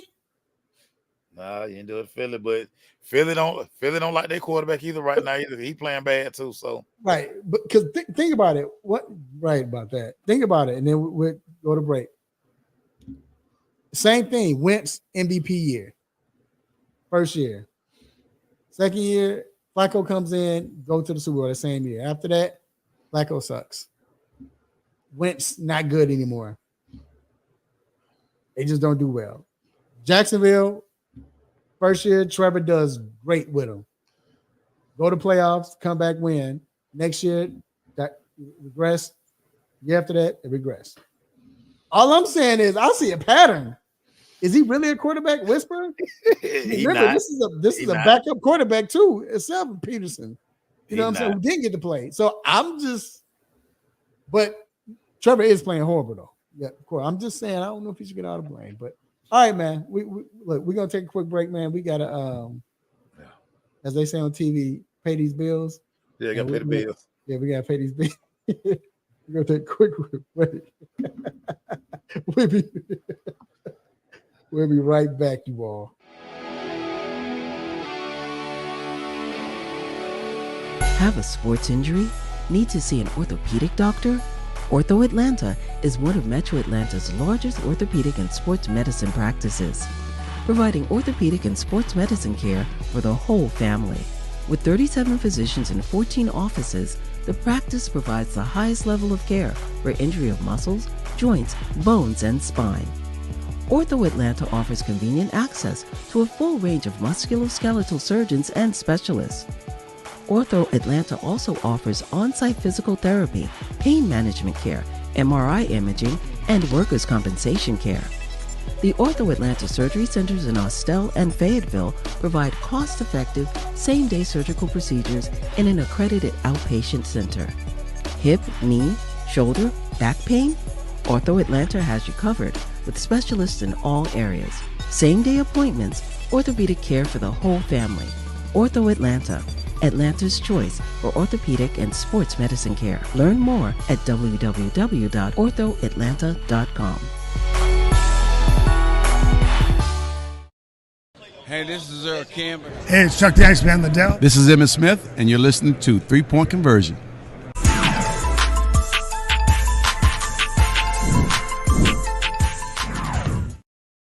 Hold on, man. I gotta put this up, bro, real quick. Okay. Jeremy. I mean, Nick Foles did win the Super Bowl. Right. So maybe they need to put Mac Jones in, but he said no. All right, man. But Mac Jones is terrible. I know who we do need to bring in. He's not a backup, of course, but he's hey man, right now he's on a team that he helped the team get to the playoffs. He was there with all his contributions. He didn't help Chris Sale back spasms. Yeah, help Chris Sale's back. I left that man off the wild card roster, man. Oh man, we gotta bring in that other family, our cousin, family in the building. Dr. Donnie Fowler III, orthopedic for Ortho Atlanta, which I was there today. What's going on, Doc? You were. You didn't skip your appointment this time, so thank you for showing up. So can't make the club in the tub, Raphael. Can't make the club. I was just nervous that when I show up out here, you go again. When I get that car, see it. Come on, don't worry about it. I don't want to be on that list where I'm always hurt and injured, So, but anyway, Doc, how you doing today, man? I'm good. We got internet back at the house today. Oh, finally. Good. So I'm on my computer. Otherwise, I've been janky on my phone. But, yeah. Okay, good. So, I guess the first question I want to ask you is,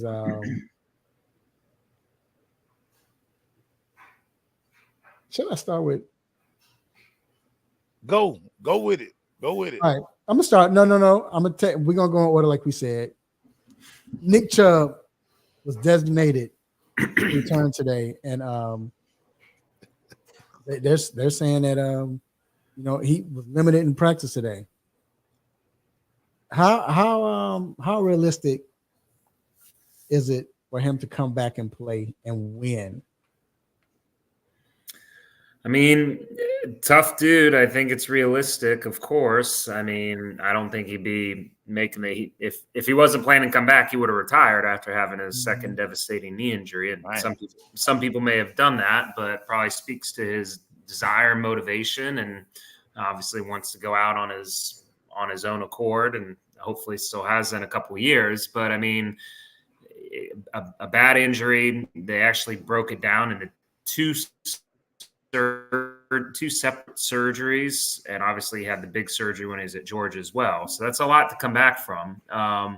He's a little over a year. I think it was week 2 that it happened, but the second surgery wasn't, I think, until November. So he's technically not at a full year from the second ACL part of the surgery. So they've designated him, which means he must be getting closer. And I think there's only, if I'm not mistaken, a 21-day window once you're designated that they have to either activate you or you're done for the season. They can't bring you back later than that. So that basically means that they expect him to be back sometime in the next 3 weeks. I don't think it'll be this week. And I guess I'd be surprised if it's next week. I would lean towards more that, 3-week time frame to give him as much buildup as he can. And then obviously if he is back in, say, 3 weeks, I don't think you're going to see a full Nick Chubb workload right off the bat. You might get 8 to 10 touches and then ease in. So I think whoever has kind of drafted him and held him, you're still going to have some managed expectations early on. But hopefully if he gets tuned up second half of the season, you could have a productive running back. Let's stay running back, Doc. Guy I just cut off my fantasy team. Old Joe Mixon down there in Houston. Ankle injury, not practicing still. When is this guy coming back to football, Doc? Yeah, I think there is a chance, even though he didn't practice today, that it could be this weekend. It seemed like the reports are trying to read through the lines this past weekend that he was kind of feeling okay. And if it had been like the playoffs or the Super Bowl, he might have given it a go, but it was more precautionary. Hey, long season, we're early. Let's give it a little more time. So it seemed like they were pleased with his progress last weekend, but we're playing it safe. Obviously, they've held him out the first, official practice this week, but I would keep eyes on things. It wouldn't surprise me for him to get a limited session in tomorrow and then probably closer to full participant Friday. And then you might look to actually see him play this weekend. But this guy. So sticking with running backs, I guess that's the theme today. Jonathan Taylor, he's out. He didn't practice today with a high ankle sprain. Do you think it's a wrap for him? Do you think he's coming back this week? And if he's going to be out, how long? Because we all know if this is with Christian McCaffrey, this is look him or Keenan Allen, they're going to be out 5 weeks. Yeah. So is that a normal? I mean, so they're calling it like a low grade high ankle sprain. So it's like you never want to hear high ankle sprain, but they're saying it's a minor high ankle sprain. But high ankle sprains aren't minor to begin with, so it's kind of funny the way they're broadcasting it. Again, full disclosure, I haven't seen the scans to know, but it's from what I've read, it is the same ankle that he did have a high ankle sprain on a couple years ago, and he did miss 5 games with that same ankle, but they're claiming it's not as severe. But that being said, I would still be kind of surprised to see him back this weekend. I mean, they didn't put him on IR, which means, they at least expect to have him back in the next 4 weeks. But I think it's going to take more than a week, even if it's a low-grade high ankle sprain. I would guess at least 2 weeks, but something you're going to have to keep an eye on. Well, Doc, we got to ask a fun question here. I got to get in uniform to ask this question. Hold on, let me. Oh wow! I should have grabbed my postseason one that I got on Monday from him. Yeah. So Doc, I've never had this treatment, so I'm gonna ask somebody who was there. We noticed you post-game celebration, the champagne flying everywhere with these guys. We just want to know, were your eyes burning? Did the champagne hurt your eyes? You didn't get any goggles? Like, we want to know, Doc. We want to know. Yeah, no, it was a fun day. I mean, everybody won in the end, obviously, with the Braves. Yeah. I think that was a setup. So it's yeah. I mean, yeah. As I told Mr. Controversy earlier when I saw him, I mean, the Mets once, and I'm sure the Braves would have done some same thing. Whoever locked down Game 1, they were shutting down Game 2. You're playing the next day in the wild card. Anyway, that night, you're not gonna exhaust any of the people that you need. So So it was kind of weird winning the game and getting like a partial celebration in between the games, and then having the full celebration after the second game, which technically they lost but didn't care. So there was a little celebrating in between, and maybe a little more celebrating for the guys that weren't going out for Game 2, and then everyone got to get after it after the doubleheader, and it was fun. I haven't been in a lot of those moments, to be honest, and I kind of try to stay back almost in the corner and act like I belong, and I'm one of the docs and the medical staff, and not going to act like I'm part of why they're celebrating. Right. But I know enough of those guys that you're almost a target if you're over there trying to be like quiet and stay and dry. So they seek you out no matter who and where you are. So yeah, I got my fair share of champagne bathing, and it was fun and exciting. There was a lot of fun emotion. And then even after the game, eventually they went out on the field, and some of the Braves guys actually came out on the field, and they were all kind of I saw that dapping it up and kind of congratulating each other. So that was kind of fun to see afterwards too. Dope moment. Dope. That's dope, but that's crazy. Dope. That's crazy. Y'all supposed to be rivals. That ain't happening. Had to pull out the mitt hat for you. Yeah, I appreciate that. I too. I can go back to Pete Rose now. Oh yeah, R.I.P. Pete Rose now. And the Diamondbacks were sitting on their couches being, man, what the salty. Like, but you kind of knew, like I said, they had to have known that whoever won Game 1 was shutting it down, and more than likely the other team was winning Game 2, and they were going to be SOL. So it is what it is. Yeah. But fun day, very memorable. But Doc, we appreciate the info and the advice. All right, man, it's time to get to these picks, man. We're gonna start off with first game, and Doc, we're gonna let you have the first stab at it, man. We got Tampa Bay and Atlanta. Who do you have? Atlanta's at home, Thursday night game. 3-1 Tampa Bay, 2-2 Atlanta's for the division. Either lead or share the lead. So I guess it would be Atlanta because they would be undefeated within the division. So who you got, Doc?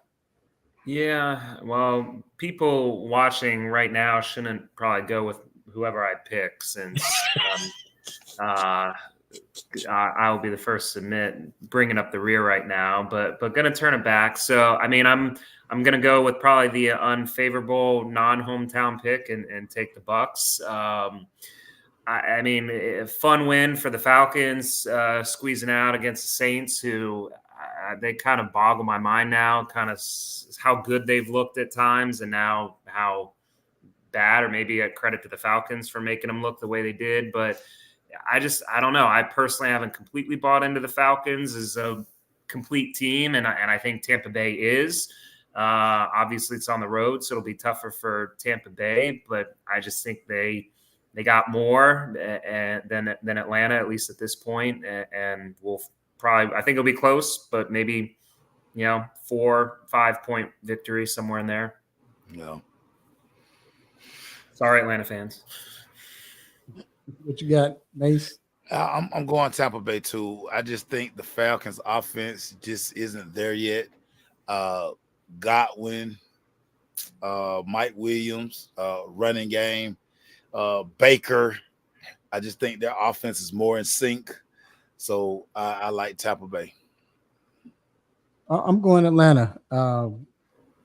I just think, of course, they're not playing against Denver's defense. Denver's defense right now is just unbelievable right now. They're playing great. But I'm not going to lie, man. I just think Tampa's good, but they hadn't played against Denver's the only team they played against that had a good defense, and see what happened. I think this is the week that Atlanta's offense get better, and they're playing at home, something to play for. It's a division game. I just think Atlanta finds a way. It's going to come down to the end like always, but I think Atlanta finds a way to come back and win. I mean, yeah, if Koo has something to do with it, they're going to win the game. So, so I got Atlanta winning that game. MVP of the Atlanta Falcons right now. Right. All right, next game we got Buffalo going to Houston. Mace, who do you have? Dude, I'm taking Houston. I made the mistake of taking Buffalo last week over the Ravens. Don't know what I was thinking about. This Buffalo offense, where it's been fun the last few weeks or whatever, Houston is going to be that real deal for them. D'Amico's going to have a great game plan for old Josh Allen, so I'm going Houston, Texas. I'm with you, man. I'm going Houston. They're at home. Too many weapons. Yeah. Buffalo, who have they played that's pretty good right now? Offensively, besides Baltimore, who they got thrashed. I mean, Baltimore's really not great offensively, but Houston, I think Tank Dell is coming back as well. Yeah. So, I mean, you don't have Joe Mixon, but still with those wide receivers, man. And shout out to Stephon Diggs, who's been playing well. He's accepted that role, Mace, as that, hey, I'm not the alpha anymore. For now. We'll but see. He's been eating. That's a good thing. He's been eating. Everybody, well, you're going to eat no matter who you are as a wide receiver when you're playing with CJ. CJ. Yeah, so I just got Houston. I think Houston's going to win at home, man. I'm with you. Yeah, I mean, I got to start making up games somewhere. So I don't necessarily think that's far-fetched for obviously the Texans to hold at home. I'm going to give the Bills one more chance. I like Mace. Kind of went with them last week and they embarrassed me. But I mean, I'm going to give them a pass. I mean, to your answer earlier, they've had some good games. They spanked Miami, and that was, Tua didn't go out until the very end in the fourth quarter. That is true, yeah. But they will never play well against Buffalo and Buffalo. Yeah. But I mean, that was technically at the time, a good team and a good defense. And so they've put up performances earlier in the year. I think they just obviously fell flat. Credit to the Ravens. I think they're going to, find it enough. I think it'll be a good game. I think it'll be close. I'm going to go Buffalo and see if they can get their swagger back. So, all right. I'm not going to lie. I wanted to change this. And I still got a chance to, but I'm going to keep it. Indy and Jacksonville. In Jacksonville, I believe. Look, it's two things is almost for certain. It's basically for certain. No team is going undefeated. No team is going to go 0-17. It's just they got to win some game. This is a game that Jacksonville can win, but I don't know, man. With Flacco, now I'm hurt because he's saying Jonathan Taylor gonna miss this game, and I'm like, man. But just with old Flacco, man, like I don't know. It seems like the players who weren't getting the ball and playing well, when Flacco comes in, they start playing well, getting the ball, and he still has a pretty good defense. And I think now limit turnovers, keep drives alive. I think right now Jacksonville is just hurting. I just don't trust them, so I'm going Indy. Yeah, and I was just double checking while you're doing that. I think, to your point, as of now, I think Jacksonville is the only team in the league that has not won a game, Right. as 0-4. So, I mean, normally I would go Indy if they were healthy, but with some injury concerns, as you said, to Taylor and Anthony Richardson, and not knowing where he's completely at with his hip, and he hasn't really looked that great to begin with the last couple weeks anyway. Right. I'm feeling Jacksonville at home to squeak out an ugly win. Again, mainly because Indy's best players are definitely not 100%, whether they play or not. That's kind of what pushed me over the edge. So nice. So I'm taking Jacksonville only because I was looking through. I was cleaning out a jump drive, and I found some old Cartersville hurricane pictures, old Trevor, and it just got me reminiscing about all the good times. Well, Trevor was just this can't miss Top Gun guy over there wearing the purple and gold. So I'm giving Trevor one more chance. I'm going Jacksonville. Trevor, this is the last shot I'm giving you. I'm going to delete those photos, Trevor. I'm going to delete those photos. So give me Jacksonville, dog. Give me Jacksonville. All right. And Doc, we got last Pitt and Dallas. Where you going, Doc? Yeah, I guess, again, I think I'm going against you guys, and it pains me as a Washington fan. I'm going to go Dallas. They've obviously lacked consistency and seem like a mess. Pittsburgh certainly has the defense and with Fields and they've kind of turned a corner, at least somewhat, it seems, offensively. So it's hard for me to say why I'm picking the Cowboys. I just feel some kind of final breakout game that Dak's going to get it together. We're going to see some better offense from them, despite how tough the Steelers' defense is. Maybe a little regression of the Steelers' offense. It's kind of a hunch. I don't know. I just see Dallas kind of being fired up with where they're at right now and finding a way to win in the Steel City. So, Nice. What you got? You're going to be hard-pressed to find a bigger Dallas Cowboy fan than me. I bleed with this team. They set the tone for my week. I'm taking Pittsburgh. Simply because I don't understand this Cowboy team. Michael Parsons should be rehabbing somewhere. He's doing a damn podcast with Darius Slay. This team is just not focused. They're on the road. I don't like CeeDee Lamb outfits that he's been, he got new money, and I just don't know what CeeDee doing with his outfits.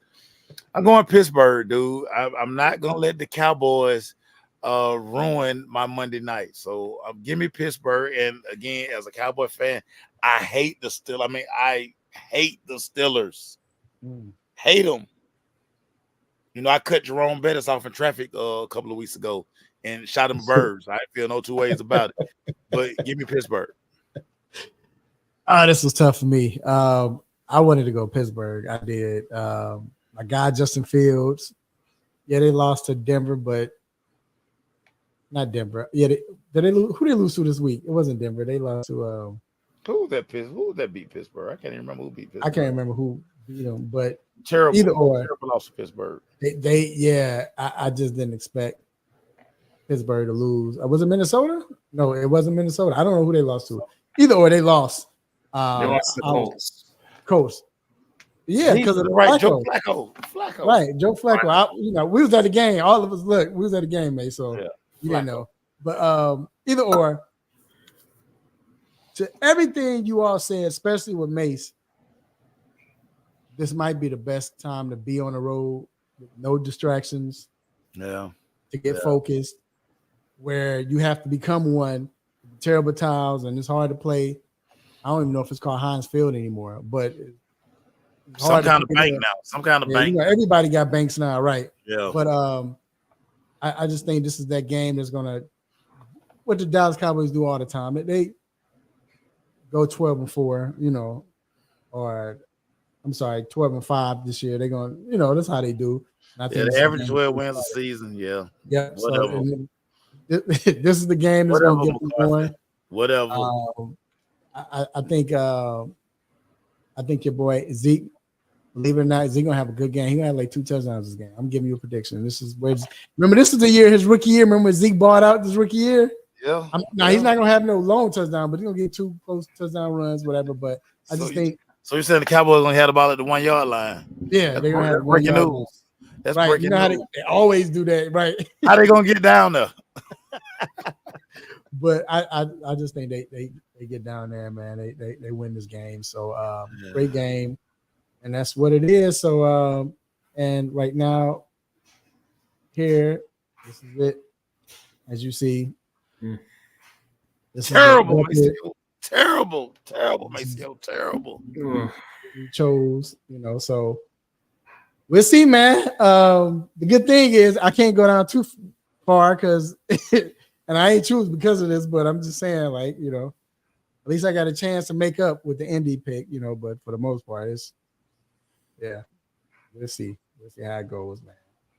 So, all right, Doc, we appreciate you, man. And thank you for staying late with us. And, hey, man, you have a wonderful week and weekend. All right, fellas. Appreciate you, Doc. See you next week. Yes, sir. All right, Mace, real quick, man. Let's get this part because we running late, bro. But hey, we talking sports, so here's. Oh yeah. The Braves, bro. It's Jeremy said no money. Thanks, Jeremy. But Braves, man. What's the score? I ain't checking. You just what is it? 1-1. Okay. Braves put a run on the board. Okay, 1-1. Hey, man, do you think they can do this? If they win, is it possible? Do you have any faith? Do you have any faith? I have no faith. Remember, I'm on record as saying I didn't even want to make the playoffs. Right. Yeah, they just look lost. He got a guy come out there. He give us 15 Ks. Ozzy Albies all off balance at the plate. Ozuna, now you're gonna get a ticket and call count Ozuna because you taking strike 3. Right. What are you doing? Mike Harris, the only guy that looked like he wants to play. Yeah. Matt Olson swinging for the fences. He won't just hit the ball to left field. He trying to pull everything. And then you got Schnitt who just be sitting over there just looking like Bobby Cox. Like, I'm over it, dog. I'm over it. I'm over it. We started a guy game 1 of the wild card who spent half the season in the minors. Tatis, first pitch he see Tatis put the ball, he hit the ball to LA. Right. I'm over it, dog. I'm over it. And the Braves started out good because I think like you said, Mike had got the first hit, Harris get the first hit, and then what's the name get on the board too? Then Olsen get on the board. I mean, on base. You was thinking like, and then next thing you know, just I don't know. Man, dude had 15K. He struck out 15 Braves, man. What are we doing, Braves? What are we doing?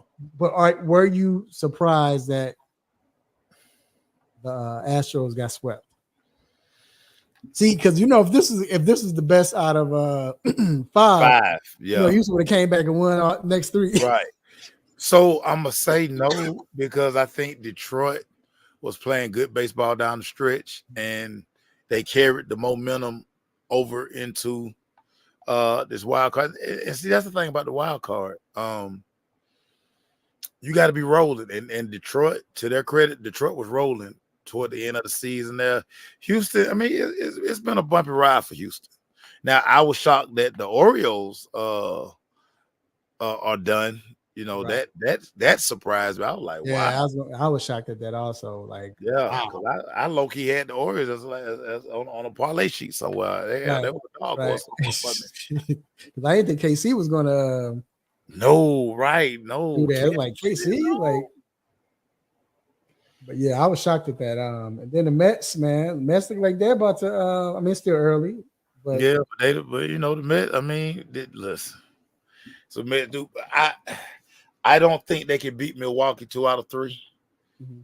I just think Milwaukee with the pitching and they've been hitting the baseball so good all year, and then the uniforms killer too. So yeah, I don't know if the Mets can take 2 out of 3. I'm still Right. gonna roll with Milwaukee. It's still early. They up 3-1 in the fifth, bottom of the fifth. So we'll see what happens. Hey man, last thing, bro. I'm gonna have to order one, man. I went to the outlet that I was telling you about to get a hat. I wanted the Philadelphia Phillies hat, the old Philadelphia, like burgundy joint. Yeah, the Mike Schmidt. Yeah, so they had the one with the burgundy brim. The P wasn't burgundy. P was more like pinkish, and the rest of the hat was blue. Yeah. But I went to old Mike Smith, like the burgundy joint. I got to fit. I need to wear. What up, Jonathan? Got this fit I need to wear with it, bro. You know, all that, and I can't find it. But went to the outlet, $50 for a shoe. But it's hat. You got one? Nah. I got there trying to find it. I was, man, you know, spring, fall cleaning, getting ready for fall, and putting stuff up. So I had started boxing stuff up. Mm-hmm. And I came across this beauty here. Yeah, what you talking about? Ooh, the old school. Ooh, Schmidt, yes. Schmidt. Yeah, I'm one of those folks. You know, I was so big into the throwbacks when the throwbacks were hot. Had one, yes. I was like, you know, Jay-Z, thank you very much for telling everybody we'll start wearing button-ups. Yeah. Everybody like, get them throwbacks away. I was like, bruh, not what we paid for this stuff back in the day. Right. No, sir. Right. Yeah, man. So I kept them, and they came back around. It's so funny. I had started framing them. Mm-hmm. So I was like, I'm just gonna kind of just put them around the house. But then I was like, man, who Jay-Z think he is? Nah, I'm gonna wear my jerseys. Yeah, that joint hot. That Philly, I've been saying that.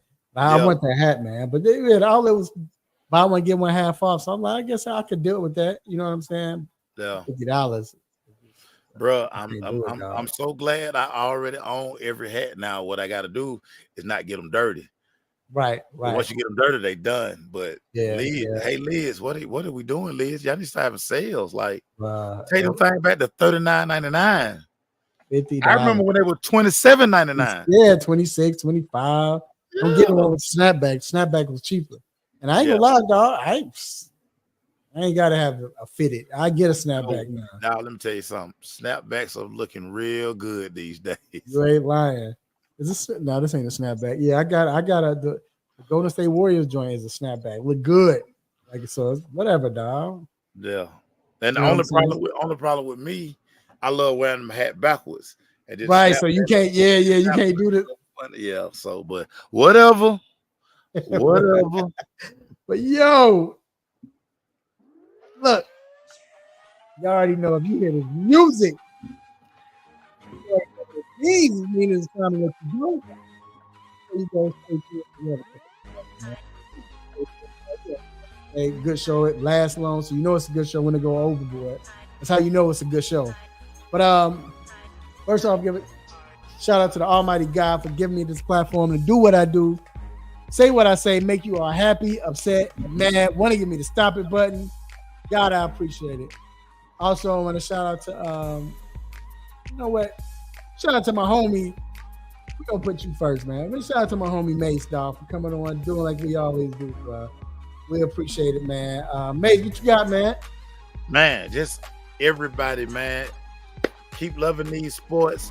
most wonderful time of the year. As you always talk about, love on your family, man. The holidays will be here before you know it.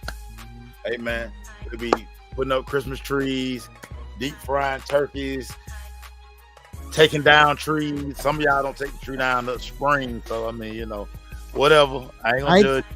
I ain't take my tree down till April after the NFL draft, April 28th or 9th. Was it still decorated?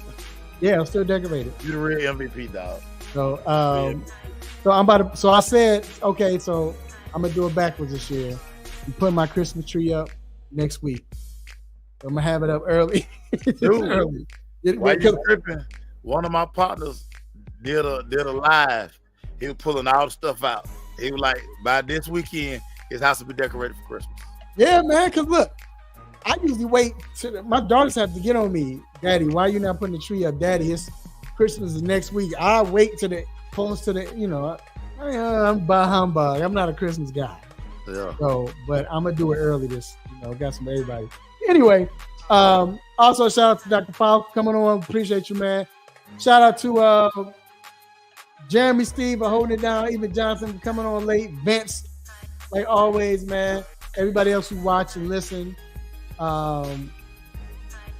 else came on? Somebody else is on here as well. But hey, let family. Oh, first of all, shout out to my lovely children, my nieces, nephews, uncles, aunties, cousins, brothers, sisters, grandparents, play cousins. All over. Hey, grandma coming back. I got to bring grandma back because she gonna have some stuff to say, man. So Yeah, bring grandma back. Who had sleep with to get that job? Yeah, right.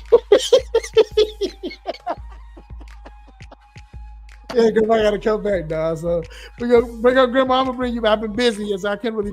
But we got you. Had them conversations, but anyway. Hey, love on family. Like May said, let family know that you love them. That's crazy. That's nasty work. Grandma, that's nasty work, Grandma. That's nasty work. I love when still alive.